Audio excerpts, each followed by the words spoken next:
On a fait de la campagne lead, ça a amené les meilleurs résultats que j'ai eu depuis le début que j'ai commencé. On a fait des journées à 70 KD, 80 KD. Notre CA a doublé en genre une semaine. Ce qui est encore plus dingue, c'est que Ce qui fonctionne toujours bien, même en ce moment pour moi, c'est quand tu as des ads winneuses, faire un max d'itérations et en changeant juste la musique et prenant des musiques tendances du pays où c'est que tu cibles. En France, les livreurs Amazon sont des entreprises indépendantes qui ouvrent les boîtes aux lettres. Si elles voient un colis qui est intéressant, avec un son intéressant à l'intérieur, ils le prennent. Il n'y a aucune manière de savoir si le client nous ment ou pas. En plus de ça, on peut pas se permettre d'être trop strict avec un client qui serait de bonne foi. Nous, quand on commence à avoir un ou deux mauvais avis, c'est automatiquement 15% de chiffre d'affaires en moins. on a été ensemble au mastermind d'Alex Fedetov. Il y avait Carl Wesch, c'est un expert CRO. Il dit tout le monde te change les images, machin. Mais le hack numéro 1, c'est le prix. Même $10 de différence, c'est une dinguerie. Il y a une nouvelle fonctionnalité sur Shopify qui est ultra bien, c'est un assistant AI. Moi je lui dis écoute, on a une chute de conversion, fais-moi une analyse. Ok, boum boum boum, c'est ça qui a été impacté. Ok, mais pourtant l'ajout au panier il a pas changé, non il a pas changé. Ok, c'est où que ça se passe? Au checkout. Je lui dis mais combien d'acceptation de paiement? Le taux de déclin il a augmenté, c'est-à-dire il y a moins d'acceptance rate. Je lui dis comment c'est possible?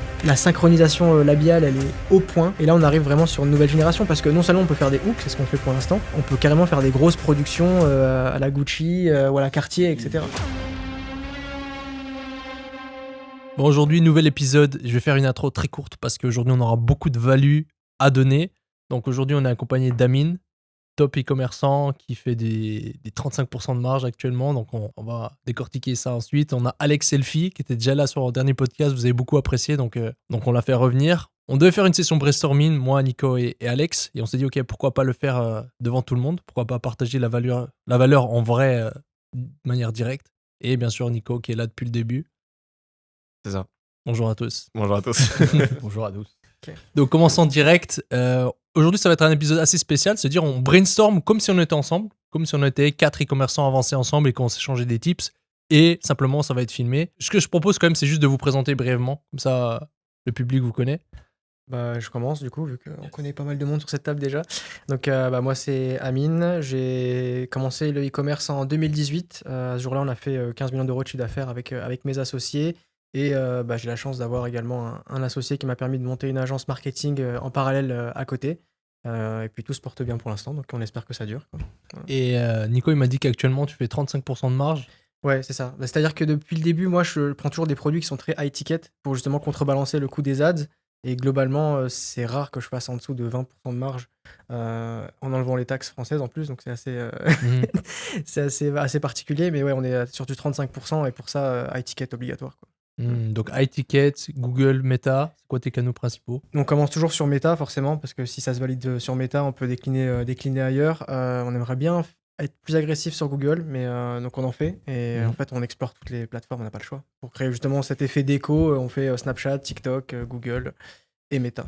Et quand tu dis iTicket, c'est-à-dire, c'est quoi la fourchette de Alors, ce que panier j'appelle high moyen? ticket, c'est vrai, chacun a sa définition. Pour moi, c'est toujours au-dessus de 120, 150 de panier moyen, quoi. Mhm. Voilà. Après, high ticket, c'est aussi, si je prends un exemple, j'avais commencé par des Kalimba à l'époque, je sais pas si ça parle à quelqu'un, des instruments de musique qui avaient buzzé. Et à l'époque, donc, ça se vendait, la compétition le vendait plutôt à 40 euros, 35, 40 euros. Bah, pour transformer ça en high ticket, nous, on avait forcément mis un peu de branding dessus, donc on a augmenté le prix à 60, 70. On avait créé un e-book à 20 euros pour apprendre à y jouer, parce que personne ne savait y jouer. Donc ça veut dire qu'on avait des paniers moyens à 90, 100. Il a fallu tourner une formation, donc tu peux trouver quelque part sur YouTube un tuto ASMR de Kalimba avec ma tête dessus. Voilà. Top. Et puis voilà, ensuite il y a eu aussi des luminaires de jardin, donc tout ce qui est décoration de jardin, meubles d'extérieur, qui avaient bien fonctionné. Et puis là maintenant on est plus sur, on va dire, la mode, sans donner trop de détails sur le Mhm. produit, quoi. Voilà. Ok, donc en fait, quand tu as tu me dis si je me trompe, mais quand tu as un bon panier moyen, donc quand tu as du high ticket et tes bons pubs, ben, tu peux amortir en fait un coût publicitaire, donc tu peux dépenser pas mal et être bien rentable. C'est ça. Mais en fait, faut quand même se dire qu'il y a un coût fixe dans les ads. Le coût du trafic ne change pas. Par contre, il y a toujours un plafond dans le nombre de personnes qu'on peut intéresser. Donc c'est un peu une équation un peu compliquée, mais si on la simplifie, c'est plus tu vends cher, plus tu as de chances que le coût de ta publicité ne représente rien par rapport à ce que tu vends ensuite. Donc voilà, globalement, c'est plus dur de vendre un produit à 200 qu'un produit à 50. Mais je pense qu'il y a des gens qui sont bien placés sur cette table pour le dire que quand on a trouvé, tout devient plus simple après pour les coûts. Et vous faites des campagnes leads ou que par achat? C'est une très bonne question. On a fait de la campagne Leads et ça a amené les meilleurs résultats que j'ai eu depuis le début que j'ai commencé. On a fait des journées à 70 KD, 80 KD grâce aux leads. On le fait pas assez, mais je pense que j'ai encore besoin de me former sur ce niveau-là. Tu le fais il y a combien de temps, les campagnes leads? On avait commencé 4-5 mois avant le Black Friday pour tester déjà si ça fonctionnait. Et là, en 2024, on a justement lancé ce qui avait fonctionné et on est monté à 70-80 KD pendant 4-5 jours, 6 jours, grâce à des campagnes leads.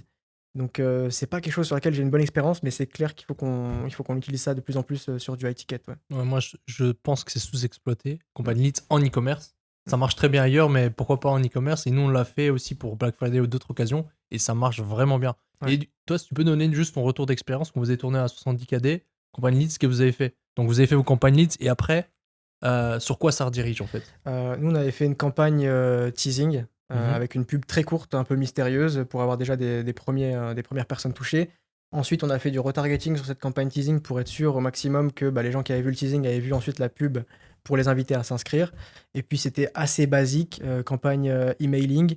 On a voulu tester du push WhatsApp, on l'a pas fait assez, mais je pense que ça doit être des résultats encore plus incroyables parce que voilà, on avait des stats classiques sur de l'email avec 20% d'ouverture ou 30% d'ouverture.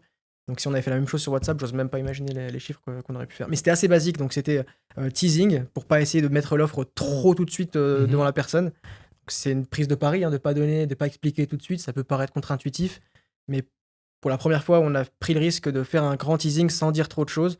Ça a cartonné, donc on va le refaire. Et ensuite, follow-up avec 4 à 6 emails.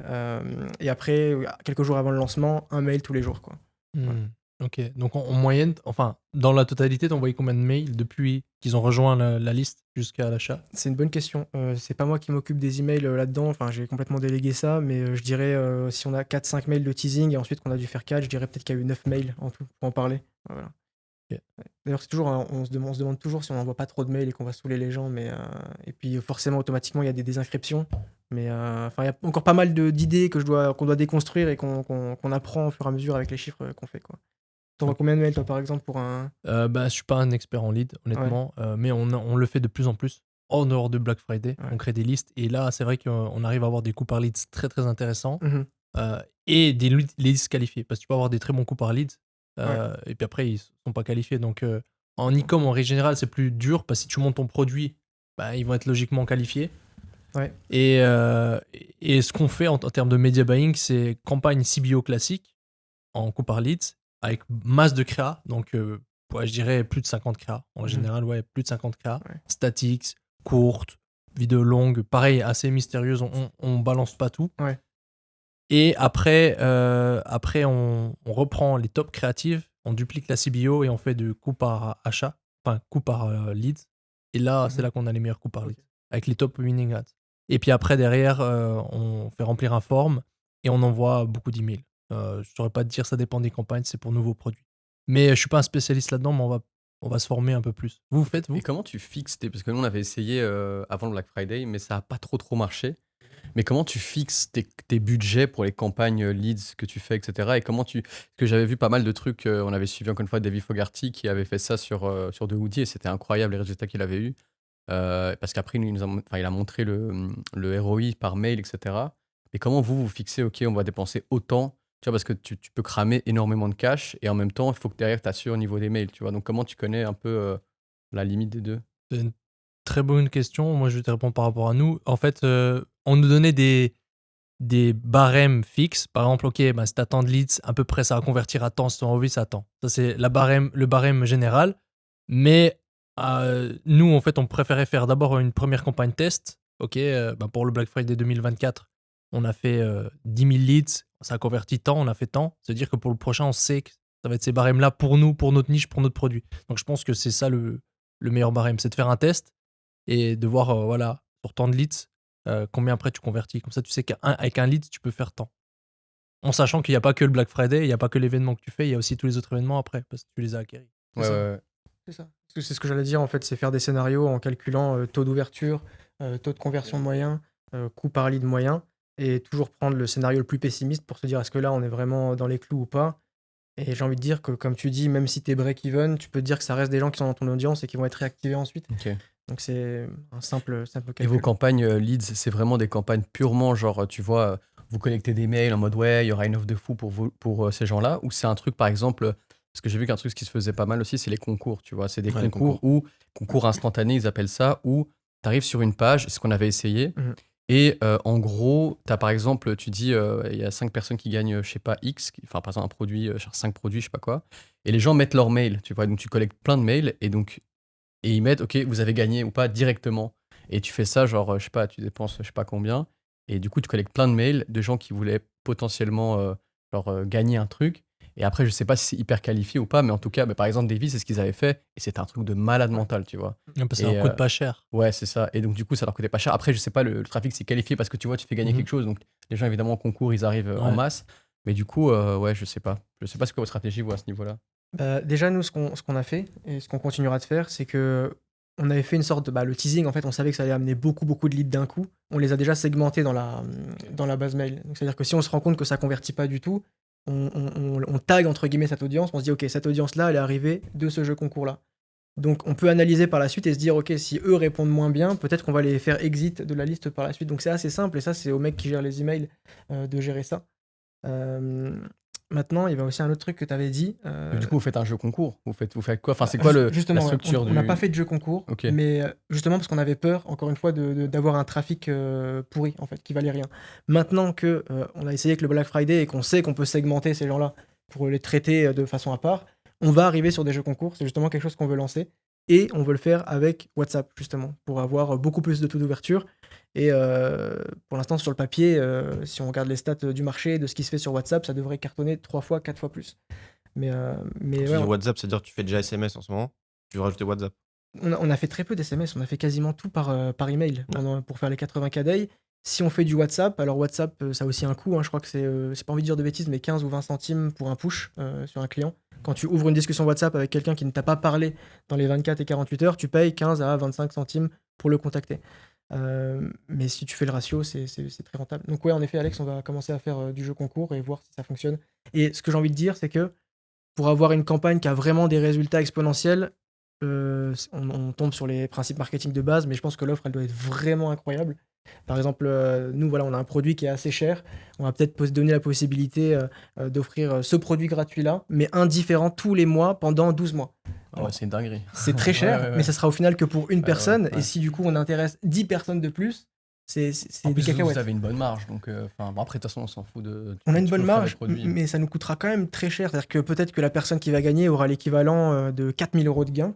Donc en se disant ça, on peut se dire que c'est beaucoup. Mais au final, si tu arrives en faisant une offre différente des autres, à capter l'attention de ces personnes-là qui en ont marre des jeux concours à 2 francs, et ben ça peut cartonner. Deuxième chose qu'on fait aussi, c'est que quand on va faire ces jeux concours-là, je ne l'ai pas testé sur cette marque-là, mais je l'ai déjà fait ailleurs, même tous ceux qui perdent ton jeu concours doivent réussir à obtenir quelque chose. Donc tu dois les contacter à la fin en leur disant vous avez perdu, mais voici 20% de réduction sur notre site, ou voici telle offre. Donc tu peux faire par exemple le premier prix, le deuxième prix, le troisième prix, et pour la suite justement faire gagner tout le monde. En fait, au final, ces gens-là... Ils font ça en Suisse. Je sais pas si t'es déjà allé en Suisse. Souvent, en Suisse, il y a des stations d'essence qui s'appellent Coop Prento et tu reçois des tickets. Et en fait, tu peux gagner des cadeaux instantanément, genre des chips, etc. Machin. Mais tu peux aussi, en fait, quand tu perds, tu gagnes tout le temps. Tu as un 5% de rabais sur ta prochaine mise en essence et tout le monde est gagnant, même les perdants, en fait. Et ça, c'est banger. Ouais, voilà. Et donc tu peux même après ruser en disant vous avez gagné, mais le deuxième prix, ou le troisième prix, ou le quatrième prix. Mais voilà, même en disant vous avez perdu, voici une réduction, tu les motives à acheter, ouais, complètement. C'est qu'en vrai, ton truc là que tu disais, entre parenthèses, ça me fait tellement penser à une offre qui est malade mentale. Quand tu vas aux stations à essence et que tu as le ticket, tu payes par exemple, je sais pas, 70 cents pour aller et qu'ils te remboursent en coupon et donc tu es obligé d'utiliser dans le magasin. Ouais, ça, Mais tu dépenses surtout genre aux 5 ou autoroutes. 10 euros. Mais du coup, tu dis putain, j'ai fait une bonne affaire et en fait, tout le temps, moi je l'utilise tout le temps. Ouais. C'est Bah, tu fais jamais une bonne affaire parce que toujours dans Ouais. les stations-service, Et c'est toujours plus ouais, cher. c'est genre, Ouais. c'est 10 fois Ouais. plus cher. Ouais. Donc, mais c'est hyper smart. Et c'est pour ça que tu peux, en vrai, en e-com, tu peux faire ça, mais de façon agressive, parce que c'est ce que la plupart des gens font, c'est que tu dis, bah vas-y, vous avez droit à 30%. Les gens disent, oh, putain, c'est un truc de fou. Bon, faut que ce soit réaliste, mais derrière, toi, t'es Ouais. d'office parce que le client, il est déjà, il est free. Tu vois, donc, Où il y a un truc aussi qu'on fait pas assez et que Amazon font beaucoup, c'est d'appliquer un code promo Ouais. Office. Tu vois, pas que les gens l'appliquent, c'est que, ok, là, t'as un code promo appliqué, 5% appliqué. T'as un petit, vous voyez, ces petits genres de petits codes. Et puis toi, t'arrives au checkout, il est déjà appliqué. Exactement. Tu peux le faire, ouais. Et ça, C'est fou. Hein, ça paraît simple, mais ça marche vraiment. Mais j'ai vu beaucoup de gens en e-com qui le font. Hein. Ouais. Mais c'est Ça marche automatique, là, tu peux le mettre dans les ads. Hein. Ouais, tu peux le mettre dans les ads. T'as aussi des mecs qui mettent par exemple sur la bannière appliquer ça pour avoir le truc extra en plus, ou bien t'appuies sur le bouton et ça t'applique le code promo et tout. Ouais, c'est prouvé psychologiquement. En gros, ça te génère de la dopamine instant. Genre, boum, ok, j'ai gagné de l'argent. Mais après, tu dois aller au bout. Donc, ça renforce.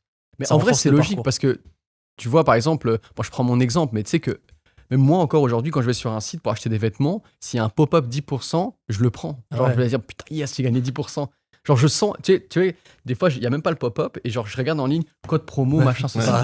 Pareil. Alors Alors que- que c'est tout, ça marche pas. Ouais. Alors que le panier, il est genre, je sais pas, tu fais 500 balles de panier par exemple, tu te dis, ouais, mais bon, c'est 50 €, je préfère les avoir dans ma poche, tu vois.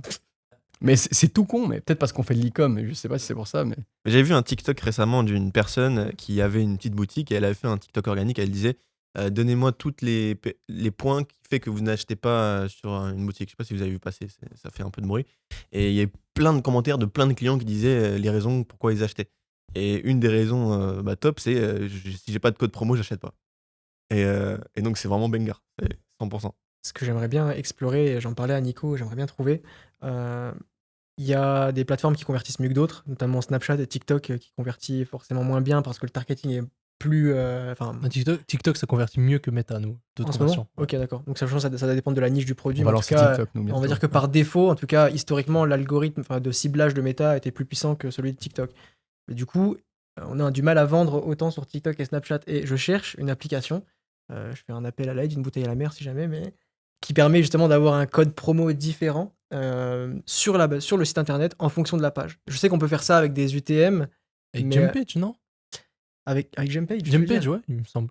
Je veux dire avec une page produit différente. Ouais. Mais tu as une Avec, page produit différente pour Meta que Bah, TikTok. le problème, c'est que comme on a 300 pages produits différentes, ça veut dire qu'il faudrait que je duplique chaque Ah page ouais, produit. alors c'est plus Donc, complexe. Ouais, ça, Nous, on discutait de ça, ok. on avait pensé à faire un code en liquide, donc en fait une bannière qui s'afficherait au-dessus du bouton ajouté au panier avec un code promo de base, mais avec le code promo Snapchat qui serait 70 € par exemple, et sur Meta seulement 30 € par exemple, et pour tester différentes offres aussi en fonction de ça. Et c'est un peu complexe parce qu'il faut gérer au niveau de l'UTM, mais il faut qu'il reste, quand on navigue sur le site, Ok, ouais, je vois. il y a Ouais, une je ligne de vois. code à mettre en place, mais il n'y a pas d'application qui le fait directement. Donc on va essayer de mettre ça en place pour justement mettre des codes promo pour chaque plateforme. D'ailleurs, ça, je sais que normalement, la value, on donne à la fin, mais un truc très simple à mettre en place, c'est justement ça. On va dire ma value, même si je donnerai une value encore à la fin. C'est de mettre en place un coupon comme ceci, automatique, pour la fiche produit. Ok, les gens, ils arrivent, ils peuvent appliquer un coupon 10%. Ok, coupon spécial, instant, 10%, vous avez cette chance. Boum. Et toi, tu vas dire, ok, mais à 10%, ça va me réduire ma marge actuelle. Donc, en fait, tu auras calculé, tu augmentes ton shipping plus cher pour ceux qui font ça. Et tu mets en place un A/B test. Ton A/B test, c'est ton offre actuelle versus si tu enlèves 10% et ton shipping plus cher, et toi qui compense la différence. Et on serait surpris, surtout aux US, le marché français sont un peu plus réticents, ça marche peut-être un peu moins bien, il faut tester, d'augmenter le prix de shipping. En fait, pour des gens, payer free shipping ou 4,95 ou 7,95 ou 8,95, ça change pas tant que ça. Surtout si tu as une marque. Tu vois, parce que les gens, ils sont habitués à payer du shipping. Et nous, on a fait le test, et en fait, pour l'instant, ce qui marche mieux, c'est un shipping à 8,99. 8,99. Versus un avant qu'on avait à 3,99 versus un qu'on avait gratuit. Le taux de conversion est meilleur sur du gratuit. Donc les gens se disent non, mais on peut pas battre le taux de conversion, mais ce qui compte, c'est le revenu par visiteur. Ouais, c'est vrai. Tu vois, t'as un AOV plus gros, c'est ça qui compte. Donc au final, t'as un revenu plus élevé par visiteur, et c'est ça qui compte. Et c'est un truc très simple à mettre en place. Tu sais que nous, on a testé justement le shipping. Après, on n'a pas testé autant que vous. Mais 4,99, 4,99 du coup, ça allait. Mais on a mis 9,99. Et ça, la conversion était vraiment. Il y avait un problème de marge, Ouais. tu vois. Donc, alors qu'on a un AOV hyper haut. Donc, c'est pas Mhm. logique. Après, on a le shipping insurance aussi, qui lui coûte déjà très cher. Donc, peut-être que les gens ils disent, ouais, ça plus ça, tu vois. Ouais, Faudrait moi, tester. j'ai pas de shipping assurance, Ouais. je l'incluais. C'est-à-dire, dans 8,99, t'avais le tracking Ouais, c'est plus le shipping assurance. C'est ça, ouais. Toi, il est d'office avec l'application là dans le Ouais, cadre. ouais, Ok. ok. En gros, par exemple, le shipping insurance, parce que c'est marrant qu'on en parle parce que je viens de revoir un commentaire d'un mec qui m'avait mis sur Twitter. Ouais, t'arnaques les gens, shipping insurance, etc. Déjà, ils peuvent le décocher, déjà de 1. Et de 2, pour moi, ça dépend vraiment de la niche, tu vois. Il y a plein de mecs, bon, ils s'abusent, je pense. Mais nous, par exemple, on est dans la home décor et en vrai, c'est un vrai truc parce que en gros, on assure les clients en cas de casse, bah, on les rembourse, tu vois. Et donc, on a mis ça et on a mis ça en avant, etc. Donc, je pense que ça dépend de la niche. Et par contre, tu peux, si tu as un AOV assez haut, pour moi, tu peux te sucrer plus que ce que tu penses sur le shipping insurance. Genre, par exemple, nous, notre AOV, c'est, disons, maintenant $130. Ben, le shipping insurance, on l'a à $15. Donc, et $15, on a, je te disais, 65% de take rate. Donc, ça rajoute $7,5 par commande, plus que $7, $8 par commande, tu vois. Là, Et c'est bien. free money. Ouais. Et en vrai, tu sais que c'est presque ça qui nous permet d'être beaucoup plus rentable et donc de scale plus, etc. Ouais, des fois, c'est des détails. Ouais. Et Porsche Pirate, vous faites aussi? Non. Ça, c'est aux Porsche US, Pirate. aux UK, c'est très populaire. Il y a beaucoup de Ah vols oui, de sur le colis derrière la Porsche, porte. Donc, en fait, t'assures, même s'il y a un vol, donc tu vois, toi, t'es la marque. Ouais. tu Au peux UK, pas- il y a Et énormément. c'est pour ça que ça marche super bien aussi. Ouais. C'est pour ça que ça marche pas. Parce que par exemple, au UK, ça marche pas aussi bien le shipping insurance. Ça marche Mhm. pas du tout aussi bien. Et il est pas du tout aussi cher. C'est Ouais. hyper. Et c'est pour ça que là, tu vois, c'est quand même assez intéressant de voir les particularités de chaque marché. Parce qu'aux US, comme tu as dit, genre, et d'ailleurs, bah, la marque Ring, tu connais très bien la caméra Ring, non? Ouais. Tu vois? Ah oui. Qui était dans Shark. Shark Tank, Ouais. ils sont fait racheter par Amazon 1 milliard. Ouais. Bah, eux, pourquoi ça marche super bien? Parce qu'aux US, tout le monde se fait voler leurs colis. Ouais. Genre, c'est hyper commun. Bah, tu vois les vidéos sur Twitter qui font viral. Mhm. Tu vois, donc en vrai, make sense. Eux, je pense qu'ils ont pas fait Porsche Pirate ou bien. Non. Non, mais ce que je veux dire, c'est pourquoi ça marche aussi bien, c'est parce que, genre, t'as. Ouais, il faut s'adapter au code des ça, marchés. ouais, c'est ça.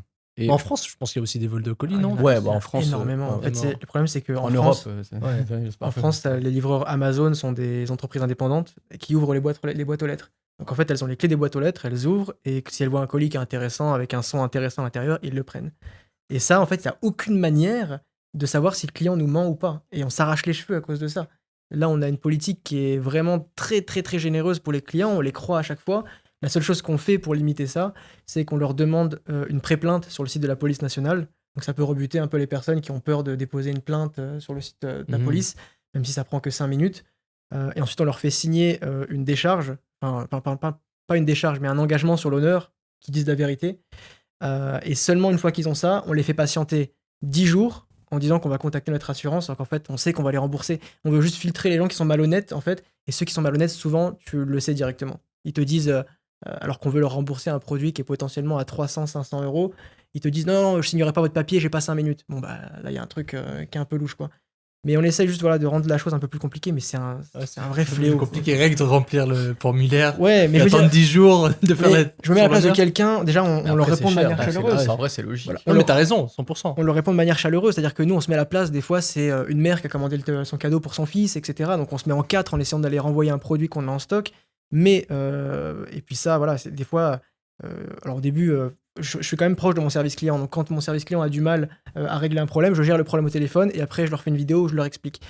Et combien de fois je me suis fait avoir par des clients, je pensais qu'ils étaient honnêtes, où ils me jurent, non, je vous jure, c'est pour le cadeau de mon fils, mais jamais de ma vie je ferai ça. Le client va te jurer qu'il a pas reçu le produit, et 5 jours après, on va sur son profil Facebook et on le voit avec son produit, avec son colis dans le salon, quoi. Voilà. Une fois même, alors ça c'est la meilleure, on a eu quelqu'un qui nous a dit qu'il avait rien eu dans sa boîte, et il nous a pris en photo la boîte vide, et dans son salon, on voyait le produit derrière lui. Donc voilà, c'est dire qu'on fait plus confiance à aucun client maintenant, on peut juste mettre des barrières pour éviter de rembourser inutilement, mais les e-commerçants se feront toujours avoir. Après, pour défendre les clients, vas-y. Ouais. C'est drôle parce qu'entre e-commerçants, on se dit que les clients c'est des scammers et les clients Non. entre eux ils se disent que les e-commerçants c'est des scammers. C'est un entre-deux, c'est vraiment un entre-deux. Je pense que c'est la même chose que dire que les il faut se mettre e-commerçants. au milieu, tu vois, c'est normal. Il faut se rencontrer au milieu. C'est ça. Tu vois, donc c'est normal. Voilà. Nous, on sait qu'on se fait arnaquer par certains clients. Et en plus de ça, on peut pas se permettre d'être trop strict avec un client qui serait de bonne foi. Parce que pour nous, spécifiquement pour nous, on est sur un marché où les gens regardent à fond les avis. On a quand même pas mal de compétition. Sur Trustpilot, quand tu as un mauvais avis, c'est en haut pendant 3 jours. Et ça, on voit directement, nous, quand on commence à avoir 1 ou 2 mauvais avis, c'est automatiquement 15% de chiffre d'affaires en moins. Pendant 3-4 jours. Automatiquement. Mais vous êtes plus marché européen. On est plus marché européen, Ouais. marché français. Donc 90% des gens regardent les avis dans un premier temps. Et d'ailleurs, on a eu un souci avec une entreprise qui met des faux avis au site e-commerce. Donc ils ont fait une sorte de fake Trustpilot. Ils ont dépensé une fortune pour être référencés juste en bas de Trustpilot. Et ils mettent des faux avis avec l'IA sur les entreprises pour leur Ils ont fait un demander de site qui l'argent. ressemble à Trustpilot. Voilà, ils ont appelé ça, ça s'appelle Star Evaluator. C'est l'entreprise qui a été faite qui est basée en Chypre. Donc là, ils vont aller sur ton site, ils vont scraper tes produits, ils vont comprendre ce que tu fais pour mettre des faux avis négatifs en disant la qualité n'est pas bonne, le service client, j'ai commandé le produit A ou B ou C, il y a des soucis à ce niveau-là. Et ils vont te mettre 40 mauvais avis. Et la seule manière de les enlever, c'est de leur payer 60 € par review. Voilà. Donc bref, nous, on s'est battu avec eux et on a refusé de les rembourser. Donc ça nous a bien tué 20% de chiffre d'affaires pendant très longtemps. Mais voilà, au final, maintenant, ils sont un peu plus bas dans le référencement. Mais tout ça pour dire que même les clients qui veulent nous avoir, on n'a pas le choix que de les rembourser si on veut nous survivre en tant qu'e-commerçant. Ouais. Voilà. Alors déjà, premier point, c'est un problème qu'il n'y aura jamais à Dubaï. Oui. Il y a des caméras partout. Ouais. Moi, il y a pas mal de colis Amazon qui m'ont mis livré et jamais reçu. Tu sais que c'est pas vrai, il y a de plus en plus Ouais. de vols. Hein, Ouais, à alors Dubaï. dans Dubaï, genre je dis par exemple dans les tours et tout, il y a des caméras de fou malades partout. Mais tu sais que même à Mais ouais, Dubaï, il y a beaucoup. il y a dans de les plus en maisons, plus de vols, dans les maisons, je pense. Parce que par exemple, en face de chez nous, non, pas en face de chez nous, genre à Arabian Ranch, c'est quand même un endroit bien, tu vois. Mhm. Et il y a une cliente à ma copine, bref, elle lui a dit qu'il y a eu de plus en plus de vols dans les maisons, donc ils ont installé des caméras.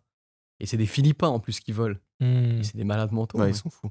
Ils sont fous, Ouais, mais qui mais vont finir au cachot. Ils sont pas à coups de aware fouet, que. enfin. Ouais, ils savent pas. Ils savent pas ici que t'as pas le droit de voler. C'est eux qui volent. Ceux qui savent, crois-moi, ils Mais volent pas. je pense pas que ce soit des Européens ou quoi qui volent. Je pense que c'est vraiment. Les... Ils voient qu'il n'y a pas de caméra. On vient de parler juste avant, on a un ami qui vient d'arriver à Dubaï qui savait pas qu'il fallait pas boire l'eau du robinet, par exemple. Donc, Ah peut-être oui, des oui. gens qui savent pas Oui, encore mais tout. T'as déjà goûté l'eau du robinet ici? Je l'ai senti. Tu la sens juste, tu sais qu'il faut pas la boire. Voilà, ouais. Bref. Ouais, mais justement pour revenir à Trustpilot, tu disais 60% des clients regardent, 80%. Bah non, Ça dépend du La marché, stat hein. du marché, c'est 80% des gens regardent les reviews. Et avant ça, déjà, mais vous en avez déjà parlé dans les podcasts, avant ça, ils regardent les commentaires. Donc si on cumule commentaires qui, pour moi, sont des avis clients Mhm. et reviews, ouais, on est bien à 80-90%. Et d'ailleurs, c'est ce qui rassure. Nous, on voit directement la différence quand dans le top de la liste, on a des bons Surtout en avis. high ticket en fait, ouais. Surtout en encore étiquette, plus. les gens sont très hésitants, très méfiants. Tu peux leur mettre tous les UGC que tu veux, montrer toute ton équipe avec des pulls. Ils peuvent être encore restés inquiets. Donc, c'est. Et ça, de mettre tout en haut en Google Ads, review, analyse de review de ta marque, et toi, tu montres tous tes avis. Toi, tu dirais que ça redirige sur une page, c'est que tu montres tous tes avis positifs. Ce serait pas mal ça. En Ça serait- indépendant, tu Ouais, dis ouais, ça serait. Une page indépendante ou Ouais. sur ton site Une page sur ton site, comme un advertorial, c'est Ouais. que tu mets en avant les avis. Ok, voilà les avis. Tu fais Ok, un truc. Pas aussi que t'as que les 5 étoiles, mais aussi Mhm. 4 étoiles. Toi, des Ouais. 3 étoiles, mais tournées à ton avantage. Tu vois Ouais. comment Genre, ouais, c'était bien. Par contre, j'ai attendu 6 jours à place de 4 Mais bon, mentionnés. après, c'était les vacances, donc je comprends. Voilà, tu vois, mais tous des bons avis, c'est que les gens, ils sont rassurés. Et ça tu payes pour être Ouais. en top avec Google, tu vois. Bah, nous, c'est vrai qu'on a de la chance que tous les clients soient satisfaits. Ceux qui ne le sont pas, on n'y peut pas grand-chose. Après, je dis pas que si c'était plus compliqué, je pense qu'on aurait aussi un peu influencé les reviews. Mais là, pour l'instant, on a vraiment de la chance. C'est-à-dire que les gens... ça aussi, on parlait de high ticket. Si on n'avait pas de bouche à oreille, je pense qu'on serait peut-être beaucoup moins rentable. Mais même beaucoup, beaucoup moins rentable. Là, les gens, en fait, achètent 2 fois, 3 fois. Et il y a aussi tout un bouche à oreille qu'on maîtrise pas parce qu'ils en parlent aux cousins, aux frères, aux collègues, etc. Et ça, on est en train de travailler justement sur un truc d'affiliation qu'on lance cette semaine. On veut lancer un programme d'affiliation uniquement sur WhatsApp où tout se fera sur WhatsApp, c'est-à-dire avoir son code d'affiliation, regarder ses commissions. Tout se fait avec un bot WhatsApp. Et on est en train de travailler là-dessus. On pense que ça va bien Mais surtout cartonner. que vous pour vous, c'est une dinguerie parce que vous avez déjà un AOV de fou. Ouais. Plus ces genres de produits que vous vendez, c'est un truc où vous pouvez avoir aussi une LTV de fou. Parce que tu peux en acheter beaucoup. Bah, c'est un produit que tu achètes. En fait, ça dépend. C'est un produit, tu peux en acheter un et tu peux faire ta vie avec. Donc, Oui, mais je veux dire, c'est un truc où tu as principe beaucoup de choix de. Voilà, tout ce qui est mode et fashion de luxe, oui, tu peux en prendre un et le garder longtemps, ou tu peux être un acheteur compulsif. C'est vrai que notre meilleur client, il a dépensé, je crois, 5 000 ou 7 000 euros sur Ouais, mais c'est ça. sur le site. Et le deuxième, pareil, quoi. Mais c'est ça que je te dis. Ouais. Donc, C'est intéressant. Et toi, sinon, qu'est-ce qui s'est passé depuis le dernier podcast? Qu'est-ce que t'as mis en place? Je sais que t'as Ouf. bien scalé. Ouais, en fait, si tu veux, il y a eu 2 choses. Là, on est mieux qu'avant, mais on a mis pas mal de choses en place dans l'équipe. Les mois de février et mars, c'était pas les meilleurs mois, je t'avoue. Je pense que c'était pour beaucoup d'e-commerçants, c'était des mois un peu compliqués. On a complètement changé notre offre, je t'avais dit d'ailleurs. Et encore une fois, ça m'a prouvé que des fois, les choses justes, simples, que tout le monde dit, il faut juste les écouter parce que c'est un truc de fou. On a juste complètement rechangé l'offre du produit et notre CA a doublé en genre une semaine. Et ce qui est encore plus dingue, c'est que à quel point Facebook est smart. Toutes nos stats, tu vois, par exemple, aux US, on tournait à ce moment-là, on tournait à des 2,50, 3 de CPC. Et à ce moment-là, quand tu tournes à ces niveaux-là aux US, ça commence à devenir chaud.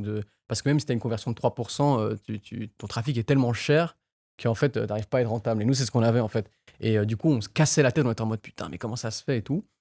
Et en fait, c'est juste que Facebook n'arrivait pas à trouver des acheteurs. Et l'audience était trop saturée, on tapait dans une trop petite audience. Et donc, on a divisé le prix du produit en deux, mais juste qu'on a joué sur les upsells. Et donc, on a peut-être perdu $30 d'AOV. Mais derrière, notre profit est un peu moins élevé. Mais genre, on est profitable avec les ads. Parce qu'on était plus profitable en ads, tu vois, en cold. Et donc, ça, je te dis, ça a rescalé le revenu. Et en plus, nos CPC sont divisés par 3. Donc, automatiquement, et on avait notre ads banger qui était plus rentable. On a changé l'offre et elle est redevenue hyper rentable et on a rescalé la campagne comme des fous. Et donc, elle a revécu, elle a un peu genre la truc du phénix, Ouais. là, tu vois. Ressuscité. Mais c'est abusé parce qu'on le sait, puis en plus on en discutait. Ouais. Mais c'est que quand tu l'expérimentes vraiment que tu vois qu'à quel point un prix, ça peut tout changer. Et en plus, tu sais comment ça fait que j'ai tilté ça. Et c'est pour ça qu'aller à des masterminds et tout, c'est super intéressant. Quand on a été ensemble au mastermind d'Alex Fedetov, il y avait Carl Wesch, c'est un expert CRO en gros. Je lui ai dit, c'est quoi le truc numéro 1 que tu changerais si tu devais dire un hack CRO? Il m'a dit le prix. Il dit tout le monde te change les images, machin, etc. Mais le hack numéro 1, c'est le prix. Genre le prix, même $10 de différence, c'est une dinguerie. Genre vraiment, c'est abusé. Donc vraiment, le pricing, je pense que s'il y a un truc que tu dois jouer au début, c'est ça. Et après, évidemment, tu as des offres en mode, par exemple, tu vois, des 1+1, 2+1, etc. Ou genre, par exemple, bundle discount, etc. Mais pour moi, le truc numéro 1, c'est vraiment le prix. Puis après, il faut pas oublier qu'il y a l'Exit aussi après derrière. Exactement. L'Exit, ils vont pas regarder que tu... Ok, 35% de marge, c'est bien, ça t'arrive à tenir pendant 2 ans. Mais ce qui compte, c'est que tu aies une croissance, c'est que tu fasses... Exactement. C'est que tu aies du volume et que ça augmente. C'est ça. Mais ouais, du coup, voilà, c'est ce qu'on a fait. Et honnêtement, j'avais déjà entendu parler, des mecs parler de ça, des big swings, genre vraiment quand t'es plafonné à un certain truc, genre vraiment juste ton offre, des fois, ça peut tout changer. Mais juste, tu vois, pas l'offre en mode tu rajoutes. Parce que tu vois, en fait, on s'était cassé la tête, on s'est dit, vas-y, on va rajouter un e-book, on commençait à inventer des trucs, on s'est dit, mais attends, on va juste changer le prix. Et juste, on a changé le prix, et en fait, c'est devenu abordable, tu vois. Peut-être que toi, si tu faisais la même chose, enfin, j'en sais rien, mais t'as déjà peut-être testé de ouf, mais Quand en fait tu l'as dit, genre nous on est sur un positionnement aussi qui est, enfin le prix fait partie de l'offre en fait entre guillemets, enfin fait partie de la manière dont on voit le produit. Et surtout que moi j'ai un problème avec l'A/B testing, c'est que si je tente quelque chose, je veux le comprendre à 100%.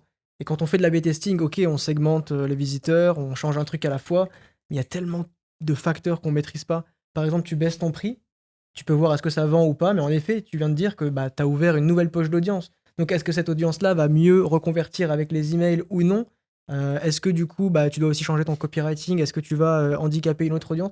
Il y a des choses, un seul facteur qui bouge, en bouge tellement que pour faire un vrai A/B testing basé sur de la vraie statistique, il faudrait commencer avec minimum 500 000 visiteurs par mois, aller sur du 1 million, 1,5 million. je pense que tu peux faire moins parce que maintenant, du coup, pour le coup, on travaille avec une agence CRO et tu as des tools en ligne qui te permettent de mettre, tu vois, ton taux de trafic et il te dit est-ce que c'est assez pour juger ton A/B testing. Et 500 000, c'est vraiment beaucoup.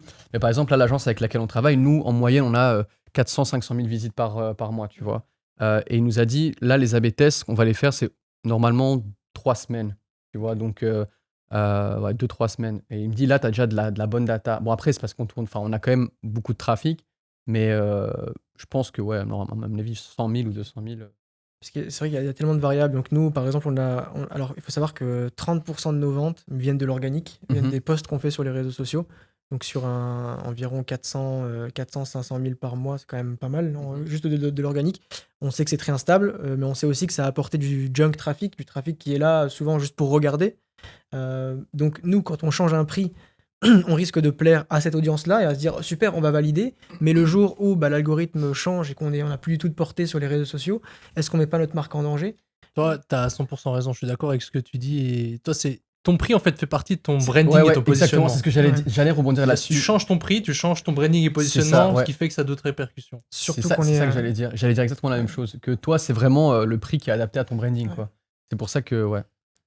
Mais après, c'est pour ça aussi que tu as des marques, genre des grosses marques, eux, leur seul branding, c'est leur prix. Genre, le parfum, typiquement, c'est le prix, quoi. Ouais, c'est ça. C'est une dinguerie. Ouais. Mais par exemple, c'est pour ça, qu'est-ce qui fait que tu achètes un gloss chez Dior ou un gloss en ligne? Genre, un gloss chez Dior, c'est 80 € et un gloss chez Truc, c'est 20 €.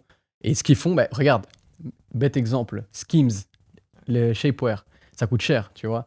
Bah, les mecs, ils viennent, ils ont copié Skims, ils ont fait moins cher et ils font beaucoup de revenus. Et leur business model, c'est ça, c'est le même truc en moins cher. Après, c'est pas ton, tu vois, ça dépend de ton branding, mais les deux marchent, quoi. Skims d'ailleurs, c'est dans mes plans, ça. Et ça a été fait. On a trouvé le même produit, fournisseur en Chine, boum, moins cher, meilleur branding. Ça va être lancé.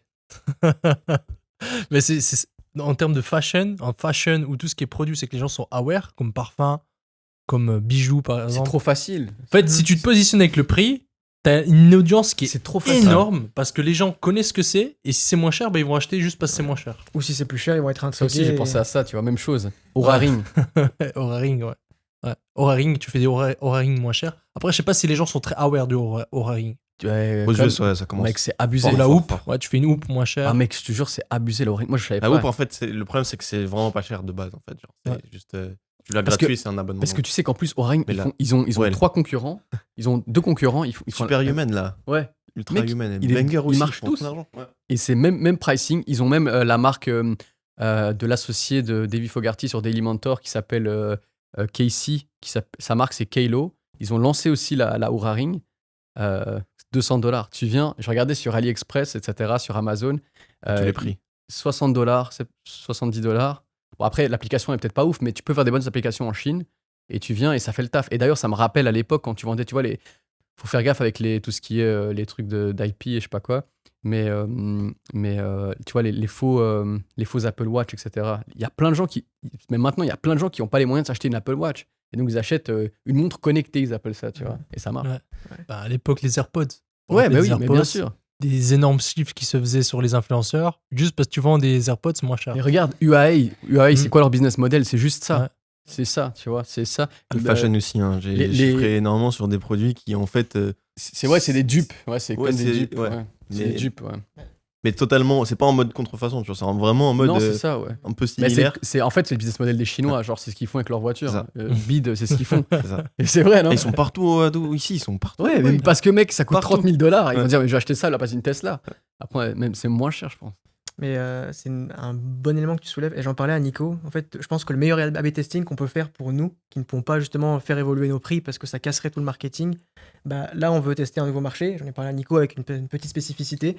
Au lieu d'A/B tester sur notre site, en fait, on va A/B tester en lançant 2 marques différentes qui ont un produit similaire mais avec un positionnement différent. Ah, c'est intéressant, ça. Donc elles vont s'auto-concurrencer les deux. Il y aura une approche qui est un peu plus abordable et l'autre qui est beaucoup plus luxueuse.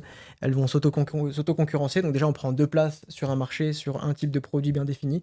Et je pense que c'est la seule manière aujourd'hui, au lancement, où on peut vraiment A/B tester Mais plein de tu sais choses. que ça, c'est une super bonne idée parce que ça, je connais pas mal de marques qui le font. Et c'est genre, tu vois, au lieu de changer ton branding et ton pricing de ta marque, bah, c'est exactement ce que tu fais. Tu refais ta marque, mais en version abordable aux gens et tu as toute une autre audience. Mhm. Et c'est une autre marque, en fait. Et surtout que tu positionnes, les deux s'auto-alimentent. Ouais, C'est-à-dire que exactement. tu fixes un prix avec ta première Ouais, ouais. qui est high, Ouais. et l'autre, ok, pour tous ceux qui ne veulent pas payer ce prix, ils achètent moins cher. Et ils vont Mhm. comparer C'est ultra entre smart. les deux marques. Ouais. Ils vont dire, ah, je prends celle-là ou celle-là, mais les deux, c'est à toi. Donc. Il faudrait que je m'auto-retarget du coup pour. Et après, tu fais un petit advertorial où c'est comparateur. Mais c'est comme Ah bah, c'est ce qu'ils font beaucoup. C'est comme t'as des mecs qui font le même produit, mais différents. C'est, tu vois, différents marchés, enfin différents ans. Et ils se font de la concurrence, mais pas de la concurrence directe, mais genre t'as homme-femme. Tu vois, Ouais, à la base. Et j'avais même, je crois que vous avez un invité, mais c'était Gaël d'XP. Gabriel. Gabriel qui disait justement, je crois, que lui faisait son premier shop et qu'ensuite il faisait 5, 6, 7 shops avec un prix inférieur pour remplir le Google Shopping et pour justement récupérer tous les ventes des personnes qui, aujourd'hui, ont le réflexe de « Ah, j'aime bien ce produit, je vais regarder s'il n'est pas moins cher ailleurs ». Donc ils vont chercher, par exemple, je dis n'importe quoi, nettoyant détachant. Ils vont voir la référence du produit, ils vont taper cette référence-là sur Internet pour la voir si éventuellement elle est sur Amazon ou des fois maintenant sur AliExpress. Et donc sur Google Shopping, lui, il remplissait son listing avec ses propres shops moins chers. Quand j'ai entendu ça, j'ai sauté de ma chaise parce que c'était vraiment... Il faut avoir le courage et l'effort d'aller faire Ouais, ces 4, 5, 6, 7 l'advertorial, boutiques. c'est ça. Non, pas Non, un les fiches advertorial. produits. Ou fiches Ok. produits. Je sais plus exactement Classique. ce qui. Je me rappelle, Oui, c'est oui. moi qui avais posé la question comment tu fais pour pas se positionner. Il m'a dit bah, c'est simple, je me positionne pour tout le monde. C'est Je ça. fais différentes fiches produits. Ou... C'est ça. Ah, sur le Mais même tu sais que shop. c'est du génie, hein, Il mec. fait la parce- pub avec un produit qui Ouais. est cher avec le meilleur marketing. Donc la personne, si elle a confiance, elle achète sur ce site-là. Et si elle hésite ou qu'elle le veut moins cher parce que c'est pas dans sa gamme de prix, qu'est-ce qu'elle fait? Elle va aller chez le concurrent, sauf que le concurrent, c'est aussi lui. Voilà. Donc on veut créer à peu près ça, mais simplement avec 2 marques, bien sûr, pas avec 6, 7, 10 shops comme il le faisait lui. Mais on soupçonne pas aujourd'hui le nombre de gens qui voient la pub, mais qui vont d'abord Mais regarder sur C'est Internet ça. Et c'est- ouais. ou qui regardent les avis. Et en plus de ça, bah, déjà, ils sortent du funnel. Donc c'est... Encore plus avec l'IA de Google qui est sortie, la fonction recherche shopping, que j'ai vu les previews où la personne mettra je veux ce produit à ce prix-là. Tu m'envoies quand tu as ce produit à ce prix-là. Genre, ça va être encore plus.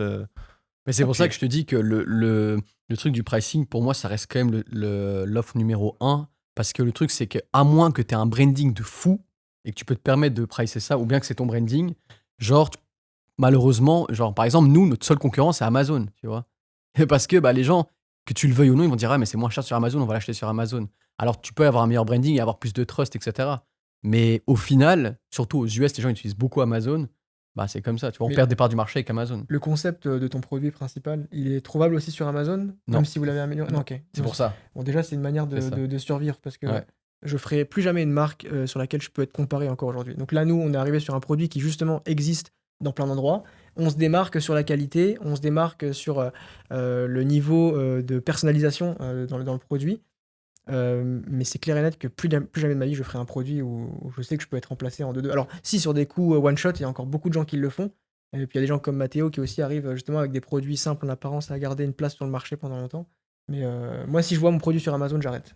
C'est-à-dire que c'est fini. Après, tu sais, je pense que ça dépend aussi. Ça dépend comme le positionnement, ça dépend de plein de trucs. Parce que, après, nous, tu vois, on a de la chance qu'on ait une feature en plus, mais les gens, ils vont quand même dire, ouais, c'est bon, je m'en fous de cette feature, je l'achète quand même. Bon, c'est un autre truc. Mais par exemple, ouais.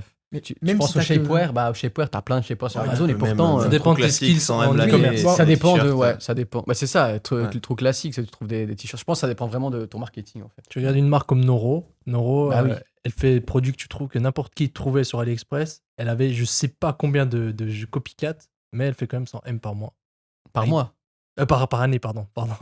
Elle fait quand même 100 M par année avec des produits que n'importe qui trouvait sur AliExpress. Ouais, j'ai une question pour toi, du coup, Mathéo, parce que c'est justement quelque chose que j'ai pas encore réussi à décrypter, que j'aimerais bien.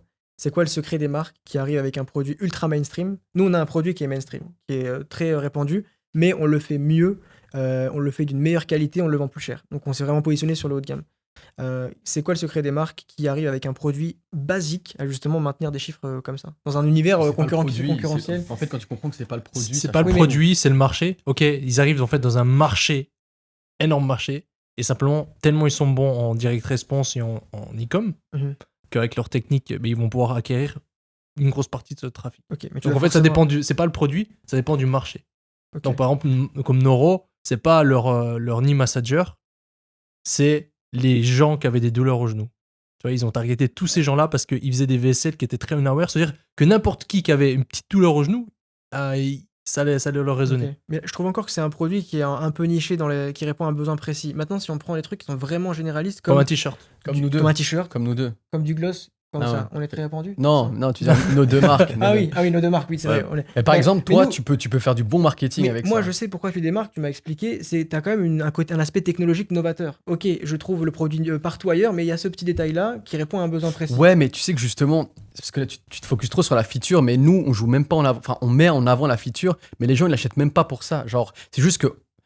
Je vais pas trop parler parce que voilà, mais. Si, ils viennent Faut en parler d'abord en pour le offre. produit en général et ils sont convaincus par la feature à la fin, c'est ça? Non. Ok. Enfin, Non, c'est- ils achètent pas non, pour ça. ils achètent Ils pas achètent pour ça. parce qu'ils veulent une transformation. Ils veulent vu que c'est de la décor, ils veulent que leur intérieur ressemble à ça. Oui. Et donc, c'est ça. Et quand tu as compris ça, par exemple, toi, ce sera la même chose, mais je te dis, on en parlera en off si tu Oui, veux, oui. parce que sinon, c'est trop de value. mais qu'est-ce que j'allais dire? Ouais, Belle demande à marque de- Mathéo, tu demanderas à Mathéo, Par lui, exemple, il si pourra on bien prend l'exemple t'expliquer. d'une paire de chaussettes, par exemple, ou un gloss. Un gloss, il y en a partout. Le parfum, alors le parfum, c'est encore autre chose. Ça m'impressionne toujours comment les gens arrivent à vendre des parfums alors que tu ne le sens pas même. Donc là, c'est vraiment que de l'émotion que tu vends. C'est que le résultat final. Maintenant, sur un truc de commodité, sur un parfum, si je veux commencer à vendre des couverts pour ma cuisine, bon là, ça va être que l'aspect esthétique. Sur un truc qui ne se voit pas comme des chaussettes ou comme un produit pour... si je dis un produit pour boucler les cheveux, encore une fois, le résultat est tangible. Mais je pense que l'exemple des chaussettes, c'est un bon exemple. Comment est-ce que tu marketes des chaussettes, par exemple? Des chaussettes, Bah, c'est assez chaussettes de difficile. compression, on a printé. Mais Ok, donc il y a encore mais cet je élément pense- En différent. fait, c'est pas les Je pense- chaussettes, c'est le marché derrière. Et ça tu dépend. vends des chaussettes, Et ça dépend. Juste hein. l'exemple euro du pas t-shirt, chic, ça ça dépend. répond à. Attention, Ok. vas-y, chacun. Vas-y. Vas-y. T'as vu le mime Spider-Man? Bon, voilà, on n'en parle pas. Non, je rigole. Tu sais, là, les gens, Non, mais je ils pense s'attendent que, à qu'on réponde. je Ouais, pense que je comprends ta réponse. je sais ce que tu veux dire. Ok, par exemple, on prend pour un t-shirt ou un produit basique, des chaussettes. En fait, c'est pas vraiment le produit, c'est plus le marché derrière. Tu vois, c'est-à-dire un t-shirt, c'est pas le t-shirt, c'est le marché à qui tu le vends. Tu le vends à des gens qui veulent mettre en avant leurs muscles, tu vends à des gens qui veulent cacher leur gras, tu vends.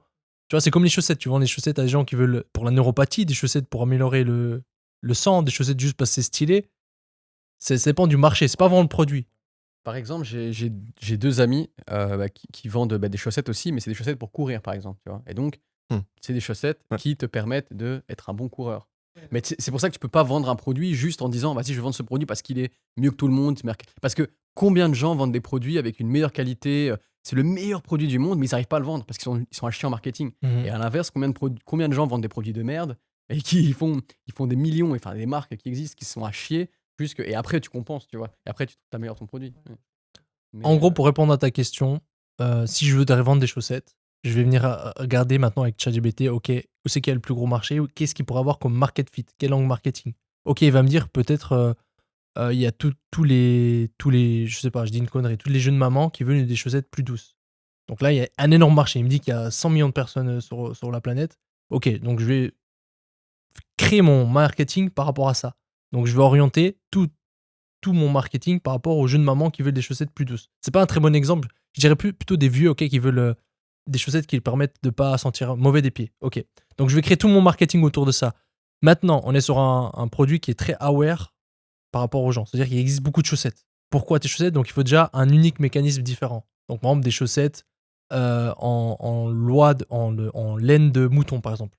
C'est les premières chaussettes qui ne sentent pas. Parce que la laine de mouton, c'est naturellement hypoallergénique, donc je sais pas. Donc tu vois, en fait, tu dois construire à partir de ton avatar, ensuite avoir un unique mécanisme de ton produit pour répondre à cet avatar, pour que ce soit plausible pour lui. Tu vois, et ça résonne par rapport à ces vieux. Ah, la laine, je connais, tu vois. En fait, il faut partir à l'inverse. ouais, il faut qu'il y ait un cheminement logique, quoi. Ouais. Ouais, c'est ça. Mais c'est pas juste les chaussettes, c'est voilà, Ouais, c'est ça. ton angle marketing, C'est ça. comment tu vas faire ton marketing pour vendre tes 100%. chaussettes. Mais je partirais pas des chaussettes, je partirais de soit un produit qui a un unique mécanisme et comment tu peux l'exploiter. Par exemple, des chaussettes en laine, ok, ben c'est doux, ça n'a pas d'odeur. Quel angle marketing je peux targeter? Ou sinon, tu te parles d'un problème, ok, les vieux qui ont les pieds qui puent, quel produit je peux leur offrir? Mais surtout que moi, je pense ce que tu viens de dire, ça résume bien le fait que, par exemple, tu vois, t'as des produits, mais que tout le monde connaît, et t'as quand même des gens qui arrivent encore à innover sur ces produits, ou c'est juste parce qu'ils innovent pas vraiment, mais ils ciblent d'autres personnes, tu vois. Genre, par exemple, les protes. Ouais. Mais c'est dur, hein. Ça, c'est Ouais, très c'est dur. hyper très dur, mais quand tu le fais, Ouais. c'est banger, quoi. Et Genre, tu vois, par exemple, pour les protes, ouais. nouveau mécanisme, ok, des protes en céréales. Boum, c'est banger. Il y a des marques Ouais, qui c'est y ça. font. Alors que les protes, tout le monde mange des protes, et tout le monde kiffe les céréales, boum. En fait, je pense que j'ai ma réponse. Je pensais que naïvement, certaines marques arrivaient avec la qualité de leur marketing à ne pas avoir d'éléments différenciants, mais par définition, il faut avoir cet élément-là. Donc on part du besoin, et ensuite on part sur un produit de commodité qui fait que tout le monde peut être concerné pour avoir la réponse à ce Et tu besoin-là. rajoutes un petit truc, quoi. Ok. Mais c'est vrai que j'avais des exemples en tête de marques comme des t-shirts, comme des paires de chaussettes, comme du maquillage, qui étaient super banales en apparence, mais ça confirme ce que je pensais, c'est-à-dire qu'il y a toujours un élément différenciant derrière qui permet bien sûr de le marketer. Après, Sur maquillage, Internet, c'est totalement différent, je dirais. Maquillage, c'est commodité, mais ça résout un problème très, très ancré qui est de plaire.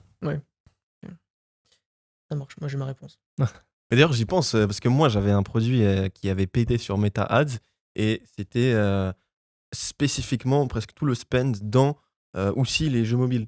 Tu sais, dans Meta, t'as un endroit où Le c'est placement, ouais. ouais, le placement jeu mobile. Ouais. Jeu mobile, et c'est aussi, ils regardent des vidéos pour être récompensés avec des points dans le jeu.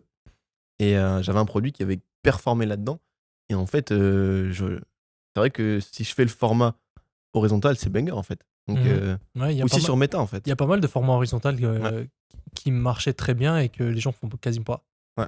Et même de faire sur Meta en app une ads qui ressemble à un applovin, c'est-à-dire tu fais une vidéo mais à la fin tu mets une netcard, ça non, en fait non, parce qu'ils peuvent pas skipper. Ouais. C'est En fait, c'est ça qui marche ça vraiment. va pas.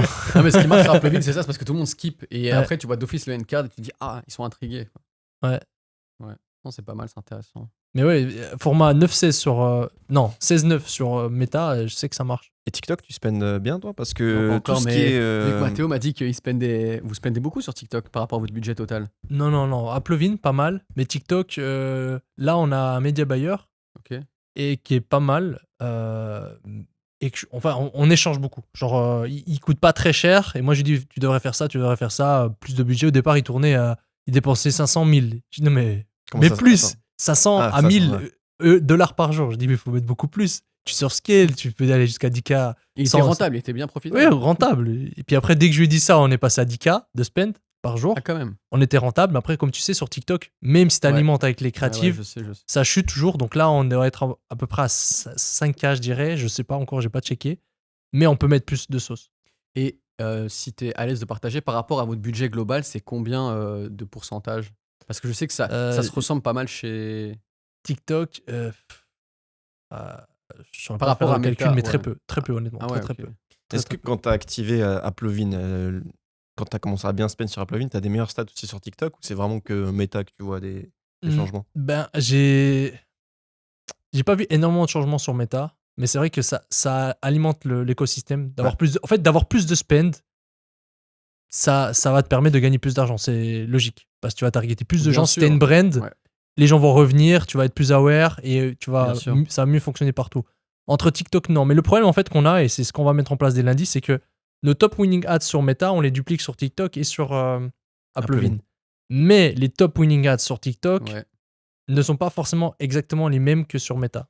Et en fait, on a une discordance. Et là, ce que j'ai analysé avec le media buyer, c'est qu'en fait, les top ads TikTok sont quand même des top ads propres à TikTok. Donc là, ce qu'on est obligé de faire, c'est d'ouvrir une creative production spéciale TikTok, itération spéciale TikTok et spéciale Applovin.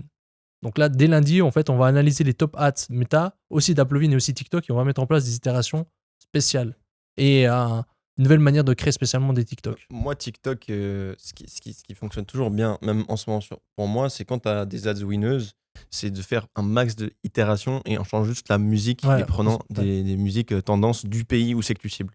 Tu as les 7 day Ouais, c'est ce qu'on trending fait, music. on fait. Ça, c'est Ouais, banger ça, parce qu'après, tu remplis ta CBO de plein de munitions de créa avec juste la musique qui change et tu as tout d'un coup une nouvelle banger. Et la musique, ça a un énorme impact. Sur Et on l'a déjà dit aussi, Ouais. exclure les 3 premières secondes, l'audience. Ce que j'ai oublié de dire, c'est qu'on a eu une baisse. En fait, Mhm. ça baissait de Mhm. plus en plus. On n'arrivait quasiment plus à être rentable. C'est-à-dire pendant 2 jours, on a rentabilité à 2%. Et le lendemain, pas de perte. J'ai dit, OK, je vais aller checker, voir peut-être c'est quoi le problème. Donc là, il y a une nouvelle fonctionnalité sur Shopify qui est ultra bien. C'est un assistant AI. Oui. Et En du plus, coup, je il a lui été dis. boosté là, les 3 derniers jours. Là. Avec les Comment nouvelles ça mises à jour de Shopify, il est encore plus boosté. Et donc, ah ouais Et ça marche bien, ça? Ah ouais, bah, je lui ai dit, écoute, on a une chute de conversion, fais-moi une analyse. Ok, boum, boum, boum. C'est ça qui a été impacté. Ok, mais pourtant, l'ajout au panier, il n'a pas changé. Non, il n'a pas changé. Ok, c'est où que ça se passe? Au checkout. On avait la même Au checkout, il y a un truc à changer. Bah, elle n'arrivait pas à me dire, t'as fait des changements. Bah, regarde, non. Je lui dis, mais combien d'acceptation de paiement? Et là, il me dit, le taux d'acceptation de paiement, il a augmenté. Enfin, le taux de déclin, il a augmenté. C'est-à-dire, il y a moins d'acceptance rate. Je lui dis, comment c'est possible? Et là, on s'est connecté. On a vu déjà que le PayPal, on avait setup un PayPal US. Il y avait un problème. Ils acceptaient pas les express. Toi, on l'avait pas vu. Et en plus de ça, il a dit que le paiement processeur privé qu'on avait, le taux de decline augmentait. Ah, mais ça, c'est Shopify qui dit. C'est exactement. Je sais pas. Alors, il a dit ça. Et je dis, OK. J'ai dit à mon frère, je dis, tu sais quoi? On change de PayPal direct. Bon, le PayPal, c'est sûr. Et on met Shopify Payment en attendant. On a mis Shopify Payment. Le lendemain, taux de conversion est. Bah, en fait, le taux d'acceptation, il est redescendu à 8. Et C'est comment quoi? tu vois ça? Bah, tu lui demandes. Ah, il te le dit. Ouais, j'espère qu'il est honnête, mais Sidekick, c'est ça? Ou c'est comment je sais pas comment il s'appelle. Ah non, mais c'est le Et boutique, depuis là, ouais. le taux de conversion, il a été mieux. Il était comme avant. Mais sans avoir questionné le chatbot, on n'aurait pas su qu'il y avait un problème au checkout. Tu vois, tu aurais perdu beaucoup plus de temps Ouais, à regarder, analyser partout. Donc le Intéressant. chatbot, il est vraiment bien. Et ça, c'est disponible de base ou c'est avec Shopify Plus ou... C'est là maintenant. Je crois que tout le monde l'a, tout le monde. Tu l'as. En tout cas, j'ai Advance. Non, Shopify Plus, on l'a, mais je pense que tout le monde l'a. Et c'est ultra bien. Genre, je lui ai demandé d'autres trucs. Par exemple, tu peux me faire un rapport sur combien de commandes ont été livrées à temps? Et il me dit, OK, tant de pourcentage. Je lui dis, tu te bases sur quoi? Sur les numéros de suivi. Donc, pas mal. c'est Mhm. insane. Mais en parlant de nouveautés, tu m'as montré hier VO3. Ouais, exactement. Ouais, bah, C'est banger. On mettra à l'écran quand tu parleras de ça. je pense qu'on peut dire qu'aujourd'hui, Ouais. les coms, il a changé. que VO3, là, c'est en train de tout bousculer. Tout le monde a vu peut-être sur Twitter les posts qui étaient viraux. Au début, on se demande est-ce que c'est vraiment de l'IA ou pas. Je pense que là, vraiment, on est enfin à l'époque où on n'arrive pas à discerner, ou alors il faut se concentrer. Et comme on sait que personne se concentre vraiment sur les réseaux sociaux, on peut faire vraiment des choses Surtout les ads, incroyables. En fait, là, pour résumer, peut-être pour ceux qui ne savent pas encore et qui le sauront bientôt, parce que ça va cartonner, VO3, c'est la nouvelle intelligence artificielle de Google qui avait sorti VO2 pour la vidéo et maintenant qui a VO3, qui permet de faire matcher une génération audio avec une génération vidéo. Donc, ce qui permet de faire des vidéos, mais ultra photoréalistes. Je sais pas si vous pouvez. Enfin, les gens iront chercher des exemples. On montrera un exemple. Voilà. Et donc, là où ça va complètement changer tout sur le e-com, c'est que par exemple, pour nos hooks, là, on a embauché quelqu'un pour travailler sur VO3 et nous faire 100 à 150 nouveaux hooks ce mois-ci. Parce que il n'y a plus que l'imagination qui compte.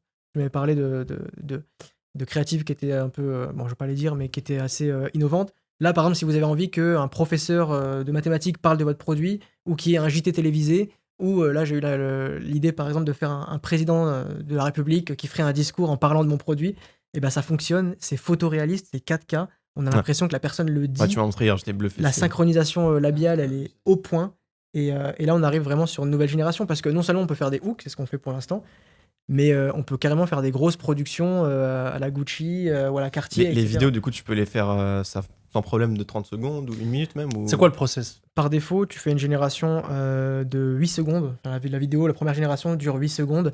Et il y a le coût de crédit qui est estimé à, si mon producteur vidéo m'a pas menti, $5 pour chaque génération. Donc, c'est-à-dire que si tu dois faire une nouvelle génération pour réitérer, tu payes $5 toutes les 8 secondes. C'est encore extrêmement cher. C'est extrêmement cher, mais j'ai presque envie de dire, j'espère que ça va rester cher pour garder un peu un côté élitiste et pas que tout le monde le fasse. Parce que quand tu regardes Sora, franchement, j'étais pas satisfait. Sora. T'avais essayé Sora? Oui, Sora. Ouais, j'avais essayé aussi également, j'étais pas satisfait non plus. Mais de toute façon, là, le fait qu'il y ait de la voix, ça change absolument tout. Du coup, là, pour ceux qui nous écoutent, comment est-ce qu'ils peuvent tester ça? Ils vont sur quel site? Alors, vous attendez 2 mois le temps que ça soit disponible et que moi j'en profite. Non, tout simplement, c'est disponible qu'aux États-Unis. Ok. Même avec un VPN, on n'arrive pas à l'activer. Il faut faire une liste d'attente. Pas beaucoup de personnes qui l'ont. Tout simplement, je me suis dit, qui l'a? Et j'ai commencé à chercher des freelances qui avaient justement VO, que ce soit sur Fiverr, Upwork, etc. Je leur ai demandé. Après, on négocie le prix par génération. Il faut savoir qu'il y a des limitations par jour. Je suis pas sûr, mais j'ai entendu autour des 10 minutes, 11 minutes par jour. Un peu comme la génération d'images avec ChatGPT. On peut pas en faire autant qu'on veut dans la journée. Donc ça risque vite d'être saturé sur les freelances peut-être. Mais voilà, du coup, je passe par quelqu'un qui, lui, a la licence. Et je lui demande de me faire les hooks. Et ensuite, je le mets en lien avec mon monteur vidéo pour que lui raccorde les publicités qu'on avait déjà faites avec ces nouveaux hooks, en fait. Ça me fait facile 100-150 nouvelles pubs pour 3 fois rien, quoi. C'est sur ma to-do aujourd'hui, mais j'ai pas eu le temps de regarder par rapport à ça. Donc, simplement faire un Tu veux post. le contact du mec VO3? Ouais, volontiers. Ok, Ouais. moi, je le passe, pas de souci. Et- Comme ça, on négocie les prix ensemble. Ouais. Plus il y a de volume, plus. Après, c'est bizarre à 10 minutes. Il me semble pas qu'il y ait de limite à 10 minutes. Ça me paraît peu. Il m'a dit qu'il croyait avoir entendu ça aussi, mais que pour l'instant, il avait jamais fait 10 minutes parce que 10 minutes à coup de 8 secondes, il n'a pas encore eu l'occasion. Ouais, mais, en fait, non, c'est vrai que ça va, 10 minutes. Ouais, voilà. Et du coup, tu peux aussi importer ton produit comme Arcades. Là, tu peux commencer à. Ça, je crois pas. Ok. Mais il y a vraiment un truc à faire avant qu'il y ait un outil qui permette de faire toutes ces choses-là, en combinant justement les vidéos de VO3 avec du Picalab peut-être ou du Kling AI. Je pense que si tu combines les choses, tu peux faire peut-être du deepfake. Mais je crois pas qu'il y ait de l'import sur VO3. Après, ce que je sais, c'est que sur VO3, si, tu peux avoir un personnage constant.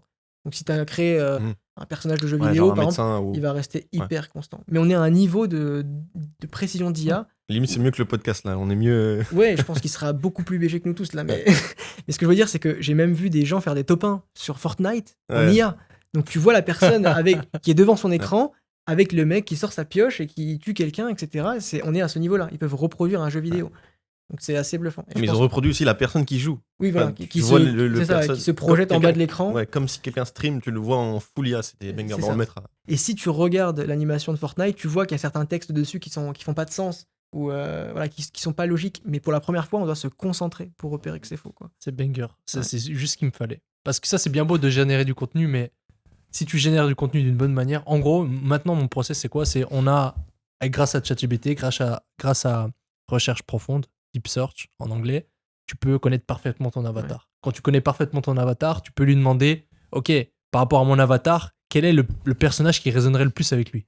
Un homme, une femme, ok, il te fait un portrait robot. Donc déjà, c'est énorme. T'as un portrait robot de la personne qui influencerait le plus ton avatar. Ah oui. Maintenant, tu vas sur Google. Je sais pas si on va laisser ça dans le podcast. C'est bon, On peut diffuser ça dans ça a de la valeur. dans 3 mois, 4 mois. Il va sur Google, VO3, et il dit, ok, maintenant tu me crées un prompt par rapport à avec cet avatar-là. Tu peux faire un témoignage. Et ensuite, grâce à ton avatar et toute ton analyse marketing, tu demandes à ChatGPT, donne-moi des scénarios qui pourraient impacter psychologiquement mon avatar. Comment ça pourrait résonner? Comment il pourrait lui donner envie d'acheter? Ah bah montre-lui un cosmonaute qui achète ton produit, je sais pas. Mais déjà, les micro-trottoirs sont reproduits à la perfection. Voilà, micro-trottoir. Donc, ça voudrait dire que tu pourrais avoir un mec qui va te faire 15 hooks par tranche d'âge, par sexe, par intérêt, et faire le micro-trottoir de la personne qui est adaptée. Et faire des micro-campagnes, en fait. Okay, je comprends pourquoi tu veux que ça reste cher. Je comprends. Est-ce qu'il peut aussi intégrer ton produit dans le truc ou pas? Bah, le problème, c'est que quand tu es sur de la mode, fashion, pour nous en tout cas, il y a beaucoup de petits détails. Ouais, bien sûr. Et qui fait que ça pourra pas être reproduit. Mais je pense qu'il peut déjà reproduire tout ce qui est boîte de suppléments, cosmétiques, etc. Mais, après, ça, tu peux très bien faire. Moi, quand on me demandait avec Arcades, c'est compliqué, tu peux pas voir le produit et tout. Tu peux très bien être intelligent et par exemple, tu fais un micro-trottoir. Ça demande un peu de ressources. C'est que tu commences, tu montes ton produit en vrai micro-trottoir et après, tu as toutes les scènes en plus. C'est que c'est juste pour meubler. C'est ce qu'on fait. Par exemple, si nous, on veut avoir quelqu'un, disons, pour un jean de luxe et qu'on veut montrer la personne, montrer ça dans une publicité, je vais mettre une personne en train de coudre le jean, puis après ça va faire un cut et je vais arriver sur le photoshooting qui a été fait par mon producteur vidéo, mais c'est plus ses mains, c'est plus ses bras, mais en effet tu peux faire des liens comme ça, complètement. C'est insane. Tu peux avoir tellement de contenu avec ça. Ça va être... Même alors, on va le tester aussi, je serais chaud du coup. En dehors du e-commerce, ça va ouvrir tellement de portes de créativité pour les gens sur TikTok, c'est-à-dire qu'on pourra être... Là, on peut littéralement mettre un président de la République sur la Lune qui fait une émission de télé-réalité avec Obama. On l'a fait, président, sur Pika Art. Mais c'était assez compliqué. Mais président qui porte le produit, qui parle du produit. Ouais. Enfin, pas qui parle, mais qui monte le produit. Mais après, je sais pas si ça va être ban sur Meta. On n'a pas lancé. Après, tu vois, ce que je me disais, c'est un peu border et grey, mais dans le sens où peut-être que les gens, ils savent que c'est pas vrai, mais ils voient ça comme genre funny, et du coup, ça les intrigue, tu vois. Après, tu sais que Arcades prend des acteurs IA, parler du produit, dire qu'ils l'ont utilisé. C'est vraiment illégal. Ah ouais. C'est illégal aux US, c'est illégal en Europe. En fait, t'as pas le droit de faire parler quelqu'un qui n'existe pas et de dire qu'il a utilisé le produit. Bien sûr. Oui, c'est illégal. Mais ce qui est pire que illégal, genre j'ai mon monteur expert IA là, Lucas, qui m'a envoyé une crâne d'un concurrent. Enfin, c'est pas un concurrent, mais de quelqu'un qui chiffre. C'était des semelles orange là, c'était peur. Et il y a une crème qui performe vraiment bien pour eux, où t'as un gars en costard qui marche dehors et qui dit ouais, ça c'est vraiment le meilleur produit, machin. Et genre, il va tout transformer l'ADS, juste pour un exemple, et genre en mode, c'est la même personne, et juste il est en train de dire que c'est un produit de merde, que ma marque elle est nulle, allez voir ailleurs parce que c'est trop cher et tout. Genre, c'est une dinguerie. Genre, après, tu lances ça en ads quand t'as des concurrents qui jouent les. Je pense que pour garder le goodwill des clients, parce que la phrase classique, on adore acheter, on déteste qu'on nous vende. Si les gens commencent à se dire ouais, avec une vidéo IA, on peut me faire croire que, il va y avoir un souci au niveau de la goodwill. Les gens qui vont devenir de plus en plus réticents et se braquer. Pas tout de suite, mais dans une deuxième vague. Et je pense que tu peux contrer ça, en effet, en étant vraiment innovant, en faisant rire les gens. Tu vois, si tu les as fait rire, tu leur as apporté quelque chose. Donc après, oui, c'est IA, mais on a fait une bonne rigolade. Voilà, j'écoute maintenant ce que tu as à me dire sur ton produit. Ou, moi, je me pose la question, peut-être, est-ce que je mettrais pas une petite pastille faite par IA sur le hook, en haut à droite, pour que les gens soient intrigués. Peut-être même qu'au début, ça va les faire partager sur les réseaux pour rendre le truc un peu viral. Mais je pense qu'il va falloir trouver une manière de préserver ce qu'on appelle la goodwill en anglais, donc le bon ressenti des clients par rapport à... Mais après, moi, je pense par rapport à ça, ça dépend. Parce qu'en vrai, ça dépend de ton avatar, mais avant que les gens se rendent compte que c'est de l'IA, je peux te dire... Oui, mais en tout cas, pour nous, notre marque, même toi, où tu vois, tu veux construire une marque sur long terme, nous encore plus, parce que c'est par rapport à un positionnement social. Mais après, regarde, on pourra toujours faire des pubs... je veux dire, si on voit Obama sur la Lune en train de faire un barbecue, les gens vont pas s'énerver, ils savent que c'est faux. Si on entre sur le côté discours, micro-trottoir, les gens qui se font avoir peuvent le prendre mal ensuite. Je pense qu'il faut trouver un bon élément pour rester durable, utiliser ces technologies-là, mais pas sacrifier la brand. Bah, ça revient Ouais. un peu ce qu'on disait sur le branding, parce que tu peux faire du branding et tu peux aussi faire une brand, mais scaler comme un porc en faisant n'importe quoi, en Oui. faisant toutes les créas du monde. Et Tu peux brander un produit pour l'essorer sur un an ou faire une brand sur même le long plus, terme. tu peux l'essorer sur longtemps, surtout aux US, t'as de quoi essorer. Mais Ouais. je veux dire, après, ça dépend aussi de. Ouais, il y a toujours cette frontière entre brand avec vraiment l'aspect marque, etc. D'ailleurs, j'étais à un autre mastermind récemment et eux, il y avait un mec qui était focus là-dessus et les autres, lui, c'était juste, il faisait tout ce qu'il pouvait dans le Entre performance ou branding. performance et branding. Tu vois, t'as toujours les. Justement sur, sur le branding d'un expert qui en parlait sur YouTube et il disait une brand c'est savoir à quoi on veut s'associer, mais il disait aujourd'hui surtout à quoi on veut pas s'associer. Donc je pense que quand les jeunes e-commerçants se lancent, quand ils pensent brand, ils pensent à pas comme dropshipping. Donc ils pensent à site mieux travaillé, visuel de qualité, etc. Je pense que plus tard, là, pour préserver sa brand, il faudra pas être comme ceux qui utilisent l'IA pour tromper les gens, par exemple. Pas sûr. En fait, moi, au niveau de l'IA et au niveau des créatifs, ça, c'est ma vision. Les créatifs qui marchent le mieux sur les réseaux sociaux, parce qu'on est sur les réseaux sociaux, c'est les créatifs qui ressemblent aux posts des réseaux sociaux. Mhm. C'est-à-dire, actuellement, il n'y a pas assez de posts IA, donc les gens sont pas habitués à voir ce contenu. Donc, peu importe si c'est bien fait, ça va pas autant marcher que les posts actuels. Donc, ça, c'est sûr. C'est-à-dire, tant que le marché des réseaux sociaux n'a pas changé, comme les voix IA sont arrivées sur TikTok au départ, ça cartonnait pas. Mais une fois que ça a cartonné, qu'il y avait la voix Ça Adam marchait et bien tout, en ads. et ben ça marchait bien en ads. Exactement. Mais en fait, il y a un chemin qui doit être d'abord fait pour les réseaux sociaux, pour habituer les gens à ça. Et une fois qu'ils s'habituent, en ads, ça pourra marcher. Je pense que de toute façon, Ça, c'est ma vision de la chose. le contenu IA en short, enfin, les gens vont plus croire rapidement vu que c'est short. C'est comme les il y aura- images. Ouais. Il y aura plein de genre influx IA et ensuite ça va fonctionner mieux en ads. Ouais, mais on a quand même ce besoin humain chez les gens qui prend le pas sur le reste et je me demande comment ça va se passer. Là, on est tranquille en tant qu'e-commerçant, on va surfer sur cette vague-là, on va la maîtriser avant les autres, mais je pense qu'il y aura une contre-vague ensuite sur le. Et d'ailleurs, ça rejoint un peu la théorie de la mort d'Internet, il y en a qui disent que justement, comme tout pourra être faux et que personne ne pourra le vérifier, que plus personne n'aura intérêt à poster en fait sur les réseaux et que ça va un peu réduire le trafic énormément sur Internet. On le voit déjà avec ChatGPT, les gens ne vont plus sur Google. Mais moi, je pense qu'il va y avoir une deuxième vague. C'est peut-être trop tôt pour en parler, mais je pense que déjà, l'essence même du marketing, c'est de faire les choses différemment des autres. Donc peut-être que, au même titre qu'on a vu les ugly ads naître là depuis les 2 dernières années. Pourquoi ? Parce que maintenant, tout le monde lèche les créatives, fait des choses ultra brandées. Maintenant, il faut prendre son visage le matin, pas réveillé, avec les cheveux pas coiffés, pour que ça fonctionne. Bah, je pense qu'il va y avoir la deuxième vague d'IA, mais là, encore une fois, peut-être que c'est beaucoup trop pour en parler. Peut-être que les gens voudront des contenus justement que l'IA n'arrive pas à faire, ou est-ce qu'ils voudront justement des contenus filmés avec une caméra floue, je ne sais pas. Moi, je pense les ads, vraiment, comme Mathéo a dit, je pense c'est un peu l'essence même du truc et tu le vois quand es dedans depuis longtemps, c'est que faut juste s'adapter à ce qui tourne sur les réseaux en fait. Et comme tu as dit, ce qui marche en tant qu'ads, c'est tout le temps juste la même chose qui tourne sur les réseaux, quoi. C'est un Mhm. truc de fou. Quand tu prends un peu de temps pour analyser ça, c'est un truc de fou. Ouais. Ou ce qui résonne par rapport à ton avatar. Ouais, Parce c'est qu'un ça. avatar consomme pas le même type de contenu. Tu vois, s'il a 40 ans, ce qu'il consomme sur les réseaux, c'est pas pareil qu'un jeune. Donc, il Aussi, faut ouais. s'adapter par rapport à ça. Et aussi, je pense avant vraiment que Internet meure, on a le temps de faire beaucoup de milliards. Beaucoup de milliards, ouais, t'es chaud, toi. Bien Ah sûr. oui. Individuel ou ensemble Chacun. Chacun. Lui individuel, mais Là, si vous avez quelques valeurs à partager pour notre audience, des tips, des insights que vous avez appris. des insiders. Non, des insights. Des insights récents, Ça, il faut 12 minutes, couper. je dirais. 12 minutes. Ok. Commence. Là, c'est le moment où il faut lâcher des trucs sans. Ouais, un truc que t'as appris, un truc de Moi, c'est valuable. quelque chose que j'ai appris cette semaine. Je sais pas si vous avez déjà testé. Par exemple, vous avez un bundle. Vous avez un bundle de 3 offres. Offre par exemple 1 acheté tout court. Ensuite 2 achetés 1 offert. Ensuite 3 achetés 3 offerts. Enfin 3 achetés 2 offerts par exemple. Bah, c'est de mettre le 3e bundle en premier bundle. Et je sais pas si vous avez déjà testé. Et genre, j'ai vu un gars qui a fait l'année passée 100 M de spend. Et qui a testé ça et qui a, sur plusieurs marques, l'AOV a augmenté. Donc, Ouais, c'est intéressant ça. Donc, En L, en L, c'est très. Ça se fait, mais en deuxième position, mais en première. C'est-à-dire que l'offre que tu veux mettre en avant, tu la mets en première position. c'est ça. Ouais, c'est intéressant. J'ai Pas si déjà vous avez- vu ça pas mal de fois. Ok. Je savais pas que ça avait un impact aussi gros.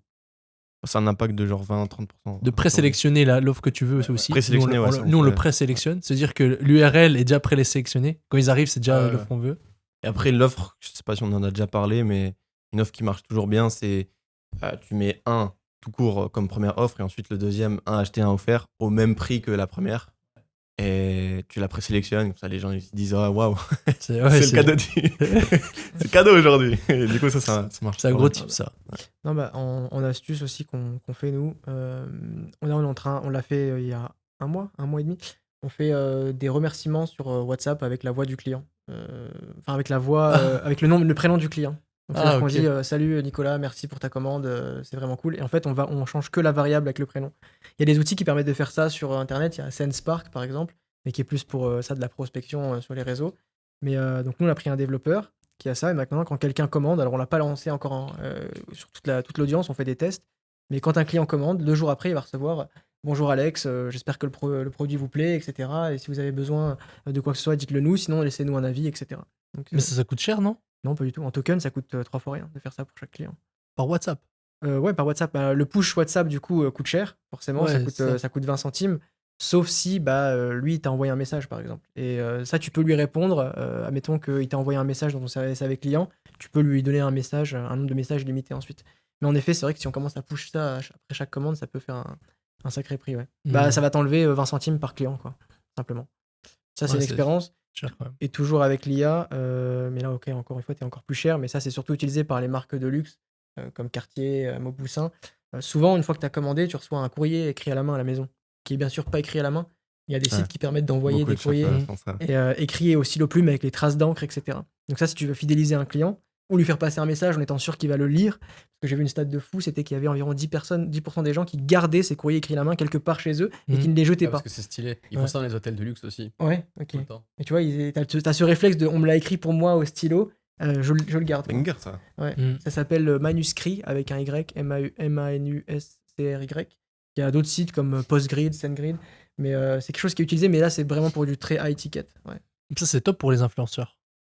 Pour envoyer à leur audience, tu veux dire? Ouais. Non, peut-être tu Pour, envoies un quand tu fais un colis, cadeau, ouais. t'envoies un colis Ah, aux ouais. influenceurs. Complètement, Ouais, ça, complètement, c'est- ouais, complètement. Et là ça vaut le coup parce que si tu fais pas beaucoup de volume, ça risque de monter à 2 euros par personne le courrier quand même. Ouais, mais pour un influenceur, par Pour des exemple, c'est top. influenceurs, ouais, ça marche. Bah, moi, j'en parle parce que je sais que j'ai aussi une agence de marketing à côté. On fait de la prospection, on fait de l'email, du LinkedIn, du téléphone. Mais quand on doit aller chercher des grands comptes pour qui on n'a pas 3 chances ou 5 chances de réussir à les séduire, on envoie systématiquement un courrier écrit à la main. Et quand on n'a pas leur adresse, eh ben, on met l'adresse de leur bureau et on veut monsieur Carlos ou monsieur Paul ou monsieur Jacques. Et puis ça fonctionne très bien ouais, comme ça, pour l'instant. Jusqu'à ce qu'ils se rendent compte que c'est pas des humains. Quoi. Ça, à l'époque, c'était le moyen de communication de faire des lettres. Ah ouais, Tu mais c'est- fais des lettres bien écrites. D'ailleurs, en parlant de ça, quand j'étais au Mastermind récemment, une des marques qui était là, ils ont donné un tips.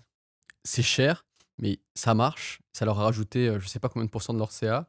C'est pendant les grosses fêtes, ils envoient des lettres aux clients dans leur boîte aux lettres en mode comme à l'époque, parce que le open rate il est de 100%, parce que tout le monde check la Ouais. boîte aux lettres. Et donc, c'est au lieu d'envoyer des mails, t'envoies un mail, enfin un vrai mail en anglais, on appelle ça, tu vois, une carte, et t'écris par exemple Black Friday Sale sur ce site-là. Et ça, c'est une dinguerie apparemment. Aux US, il y a une application Shopify hein, qui permet de faire ça. Je sais pas, Il y a mais 2-3 ça, c'est une apps qui permettent dinguerie. de le faire. Ou alors, autre conseil. Surtout aussi. pour les clients qui sont Ouais. plus âgés. Autre conseil aussi, pour ceux qui ont des marques plus, enfin, je veux dire, qui veulent vraiment se diversifier sur les plateformes et tout, je me suis vraiment rendu compte à quel point tu peux squeeze, donc vraiment aller chercher de l'argent partout pour ta marque. Donc déjà, diversification des plateformes, mais alors des trucs où tu penserais pas. Genre, c'était quoi leur astuce? C'est, vente closing par téléphone. Ça, c'est... On n'en parle pas assez, mais toi, par exemple, avec ton truc un peu plus high ticket, ça marche de Ouais, ouf. ça T'as paye. 10% de leur CA, c'est closing au téléphone. En LS, Et- on le faisait. Ouais, Mais- c'était pour. Combien de tickets moyens? Bah, C'est pas on cher, l'a pas fait assez. Ouais. On l'a mis en place, c'est que simplement les paniers abandonnés de produits à plus de 150, D'accord. il y avait un VA qui les rappelait.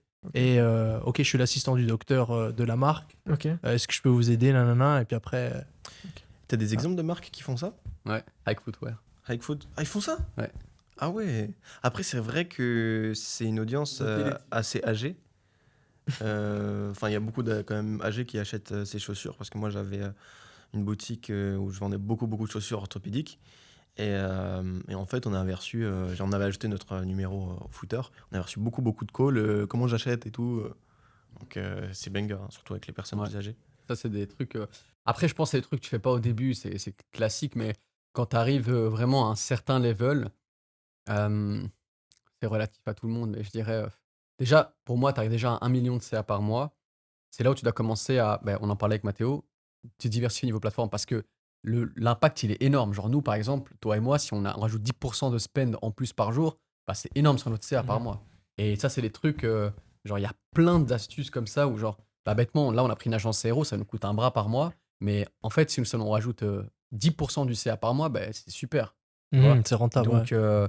Donc, il y a plein de trucs comme ça où, genre, quand tu tournes à un certain level, bon, je sais pas s'il y a beaucoup de gens qui tournent à ces levels-là, mais pour les peu de gens qui tournent à ces levels-là, faut vraiment pas se reposer sur ses lauriers parce que tu peux aller squeeze des extras 100-200K sur plein de canaux d'acquisition.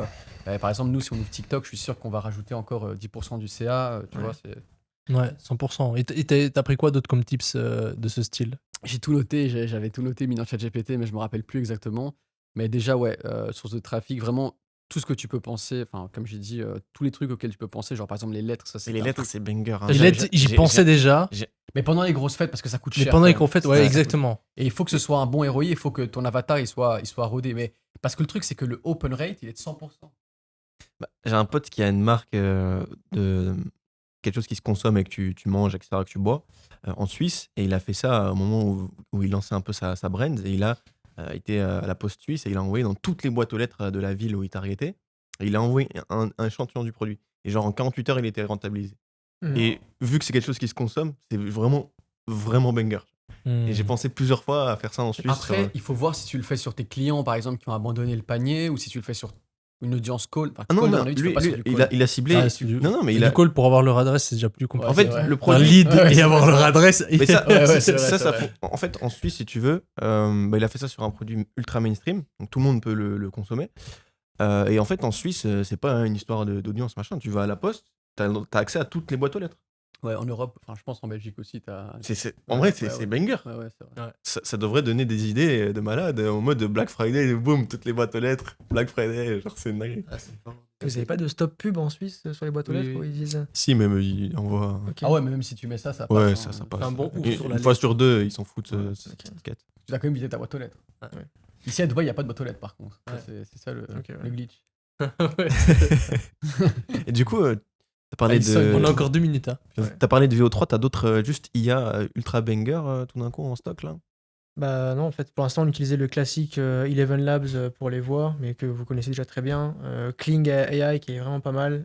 Ça fait quoi exactement? Kling AI, il y a pas mal de features comme par exemple étirer la vidéo, ça on l'utilise. En fait, ce qu'on fait aujourd'hui là, c'est qu'on fait du VO3, sauf qu'on peut faire que du format paysage, on a besoin de format de story. Donc on crop au format carré et après on étire la vidéo grâce à Kling AI par exemple. Ok. Mais on va dire que la plupart ont des choses similaires pour l'instant. VO3, ChatGPT, Canva. Rien n'arrive Moi, à j'ai la un bon cheville de tips VO3 aussi. pour l'instant. Et Ça, Canva, ça c'est aurait pu banger. être bien pour toi. Après, ouais, je pense que ça aurait marché aussi. Mais on l'a fait avec Mathéo et ça a tous les deux bien marché. C'est quand il y a des gros. Après, tu dois surfer sur les momentum économiques. Mais par Mhm. exemple, récemment, avec les tarifs de Trump, il y a beaucoup de gens qui ont surfé sur ce truc en mode un peu du FOMO, en mode on va augmenter. Encore une fois, tu dois avoir une marque. Ouais. On peut augmenter nos prix à cause des tarifs, tu vois. Mhm. Et en fait, nous, on a fait un truc qu'on a lancé aux US parce que c'était vraiment le cas. C'était la meilleure ad de notre ad account pendant genre une semaine. Truc de fou. Et après, en fait, mon média buyer, il l'a lancé au UK, mais je ne lui avais pas dit de le lancer au UK. Parce que normalement, c'était accès US. Ouais. Et c'était aussi la meilleure ad au UK. Ah, sérieux? Je te jure. Et donc, je me suis dit, mais en fait, tu peux le faire sur tous les marchés parce qu'en réalité, en gros, vu que les US, c'est tellement une puissance économique de fou, genre tout le monde est au courant du truc de Trump parce que c'est limite genre une télé-réalité, tu vois. Mhm. Et donc, du coup, les gens, ils se disent, ah ouais, mais à cause de ça, les gens, ils ne pensent pas forcément à la Chine, ils se disent, à cause de ça, ça va impacter notre pays. Et vu qu'il a parlé aussi de l'Europe, ils se disent, ah ouais, mais du coup, ça va impacter l'Europe et les trucs internationaux. Et du coup, ils achètent. Mais c'était super intéressant. Et par exemple, un truc qu'on n'a pas fait, mais que je sais qu'il y a des gens qui ont fait ça, c'était par exemple quand il y a eu la grève des postes au Canada. Il y a eu Ouais. récemment, c'est récemment, c'est il y a 3-4 mois, il y a eu une grosse grève Mais des postes. là c'est encore actif, là. Ils ont Ouais, je sais, on a des problèmes à cause de ça. mais il y a eu des grèves de poste au Canada et il y avait des ads à cause des grèves de poste au Canada. Votre shipping va être délai, machin. Enfin, pas va être délai. On va pouvoir augmenter nos prix. Enfin, tu trouves un truc et tu te positionnes comme ça, tu vois. Et donc, nous, on avait joué sur ça avec une offre sur le site en mode précommandé avant que nos prix augmentent et tout. Conversion qui augmente et pendant 4-5 jours, c'était le feu, quoi. Ok. Justement, ouais, vas-y. On l'a fait aussi. Et après, vu que ça marchait bien, j'ai dit, mais il faut itérer à mort. Donc en fait, on a fait Même des chose. hooks Ouais, avec ça. Mais t'as fait l'offre Des CTA des avec tarifs ça. Ça a US. pas marché. C'est l'offre des tarifs Ouais, le off US. des tarifs US. Ça a marché chez toi? Cartonné. Meilleur ads TikTok. Ouais. En vidéo. En hook. C'est-à-dire, on prenait nos meilleurs ads Mais et au début de vidéo, tu mettais, ok, on est en train de vous dire goodbye. Mais c'est les dingue tarifs parce que augmentent. C'est la closure sale sous c'est ça. sous stéroïde. Hein. Ouais. Avec, Et là, je réfléchis comment on peut itérer ça en dehors de ça. C'est-à-dire, C'est ça. qu'est-ce qu'ils sont aware qu'on pourrait mécaniser le fait que, en gros, on va augmenter nos prix à cause de ça. On a essayé de le faire ça, mais ça n'a pas trop marché. On a essayé de itérer. Par exemple, nous, ce qui marchait bien, c'était le format statique. Enfin, on n'avait pas testé Nous, le format pareil, vidéo. format Chez tout le monde, hein, Ouais. cette as. Et on a essayé de le faire, par exemple, pour Mother's Day, la fête des mères. Ça n'avait pas trop marché. C'est vraiment, en fait, en gros, ces ads, elles fonctionnent juste vraiment en FOMO, quoi. Ouais. Et moi, j'avais une ad avec, faite par l'IA de Trump énervé qui tenait Ah oui. pas mal de trucs faits. Et je me suis dit, j'ai pas lancé parce que j'avais peur que ça se fasse ban, mais ça, c'est sûr, ça aurait marché. Tu m'as Trump énervé, je sais plus, qui tenait une carotte, c'était pour un hook. Ou en statique, ça aurait cartonné, mais j'ai pas lancé, j'ai eu peur que ça banne. Ça me rappelle, il y a une ad qui a cartonné pour les panneaux solaires. C'était Macron en train de poser les panneaux solaires sur le toit. Ah ouais, mais je crois que j'ai vu ça. Ouais, mais tout le monde l'a vu passer. Je sais pas combien de centaines de milliers ou millions ils vont se spend là-dessus, mais je me demande si en effet c'est pas ban. En fait, Ouais, ça peut être Du coup, ban. l'astuce totale pour avoir des bons CTR, c'est de faire des trucs de fou, quoi. Président. C'est ça. Mais en fait, ça m'a fait me rendre compte sur un truc sur vraiment et ça, c'était un tip que je voulais donner, c'est me rendre compte, pardon, d'un truc sur tout l'ad account et toutes les ads de manière générale, c'est la diversité des ads. On se rend pas compte, mais quand tu fais des trucs genre complètement différents, comme tu m'as dit tout à l'heure, bon, des fois, ça peut être tiré par les cheveux, mais genre, si tu as le juste équilibre entre les deux, ça peut genre exploser ton ad account. Genre, j'ai un pote, c'est ce qu'il a fait, et il est passé de 50 à 100K day. C'était ça. Bah, vous le connaissez bien. Mais Ah, lui, c'est ce il qu'il a va eu. venir sur le Ouais, podcast. bah, c'est ce qu'il a eu. C'est ce qu'il a eu, c'est qu'il est vraiment. Et lui, ses ads. Oui, mais. Les frérots, ses ads. Ouais. Faut pas trop parler. Mais- Moi, j'aime bien. Non, mais c'est intéressant parce Ouais. que tu vois, il a unlock le scale avec Bien des ads. Et encore une fois, on en revient au point que les ads, c'est tout. C'est tout la le game, clé. quoi. Et puis quand tu as de la diversité, et ben en fait, tu vas venir aussi créer de l'entertainment. C'est-à-dire, il y a Ouais, des gens, ils vont c'est regarder, ça, c'est ils vont ça. être aware, ils vont partager, et C'est ça ça. fait que sur Et du en gros fait, volume. justement, j'ai eu un call avec ma creative stratégiste pour lui expliquer que il faut qu'elle comprenne que ce soit un funnel, tu vois. Mhm. Et genre que il y a des gens qui réagissent bien à ce genre de contenu-là, il y en a qui réagissent mieux à ça, des trucs 3D, des trucs motion, des trucs funny. Et en fait, t'as tout le funnel, tu vois. Et à la fin, tu t'envoies une offre de fou et voilà, ils sont en mode, ah, vas-y. Mais ça rejoint un peu ce qu'on a dit, c'est que si tu résumes le marketing efficace, c'est rupture de pattern. C'est les gens découvrent un truc nouveau, donc forcément c'est hyper novateur, ça clique de partout au niveau des coûts publicitaires, tu t'y retrouves. Puis les gens s'y habituent, ils t'ignorent, puis ensuite tu es obligé d'innover encore une fois. Pour ça qu'on a eu publicité, après bonne publicité, après publicité, production studio, puis ugly ads, puis maintenant on repart sur de la publicité de qualité, mais grâce à l'IA avec des nouvelles portes. On verra ce qu'il y aura après. Mais à chaque fois, en effet, c'est ça. Peut-être même que ce qu'il faudrait aujourd'hui, c'est un site avec des vulgarités ou écrit complètement avec des gros mots dessus, j'en sais rien. Mais en tout cas, comme tu dis, tant que tu fais ce qu'on appelle une dinguerie, quand tu fais un truc complètement différent des autres, bah, c'est là que ça unlock tout au niveau du taux de clic. Ouais. Mais il te faut des ads direct response pure qui vont C'est te ça. faire créer des émotions et qui En fait, vont te c'est faire ça. acheter direct. Il faut faire des CTR Ça, c'est très en élevés. plus, je dirais, de faire tout ça. Mais il te faut des ads que vraiment, tu parles à ton avatar, ils sont compris et qu'ils sentent qu'ils doivent acheter aujourd'hui et que ça drive ton trafic de nouveaux acheteurs. Mhm. Ça, c'est la base. Ça, trop de marques oublient de le faire. Top. Bon, on arrive à la fin de ce podcast. T'as partagé une Bah, petite value? J'ai partagé pas mal de value dans le podcast, mais en gros, j'ai rebondi sur ce qu'il avait dit. Et value que je voulais partager aujourd'hui, c'était le shipping, d'augmenter le prix du shipping, de faire des tests. Il y a des apps qui permettent de le faire. On pourra les mettre. Donc, de tester vos prix de shipping actuels versus un prix plus cher, plus élevé. Nous, on a testé en gros entre 3,99, 4,99, 6,99, 7,99, 8,99. Quel est le mieux? Et le plus rentable, c'est 8,99. Mais pas un seul moyen de shipping. En gros, on fait la livraison standard plus tracking plus assurance pour 8,99. Et à côté, livraison express avec aussi l'assurance de suivi, mais par contre, livré en 1-5 jours, par exemple. Et la combinaison de ces deux faisait que c'est plus rentable que juste mettre standard avec Expedited, par exemple. Donc, mon conseil, mon tip du jour, c'est tester actuellement votre shipping, différents prix, différentes offres de shipping, parce que ça vous rajoute en fait de la marge free. Ouais. Et tu conseilles le shipping protector là dans le cart? Nous, Ou ça juste tu le convertissait mets dans moins le- bien que le shipping Ok. protector, on le met directement à la fin. Dans le- Mais pour beaucoup de marques, ça marche très bien. Nous, je sais pas pourquoi. Peut-être c'est l'app ou je sais pas. On peut retester. C'est De vrai base, que pour beaucoup de marques, ça marche pas. Je sais Ouais. pas pourquoi ça marche. Ça, Ouais. ça drop la conversion. Nous, ça marche pas.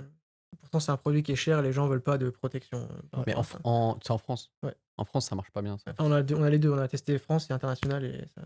Ouais, c'est bizarre. Je sais pas. Du coup, si t'as des réseaux, on mettra dans la description. C'est quoi? C'est Twitter? Ouais, Instagram surtout. Instagram, ok. Amine Zecom. Voilà. On mettra et Alex ton Twitter, je pense. Ça marche. Merci à tous d'avoir visionné jusqu'ici. Et il faut qu'on mette un petit truc pour les commentaires.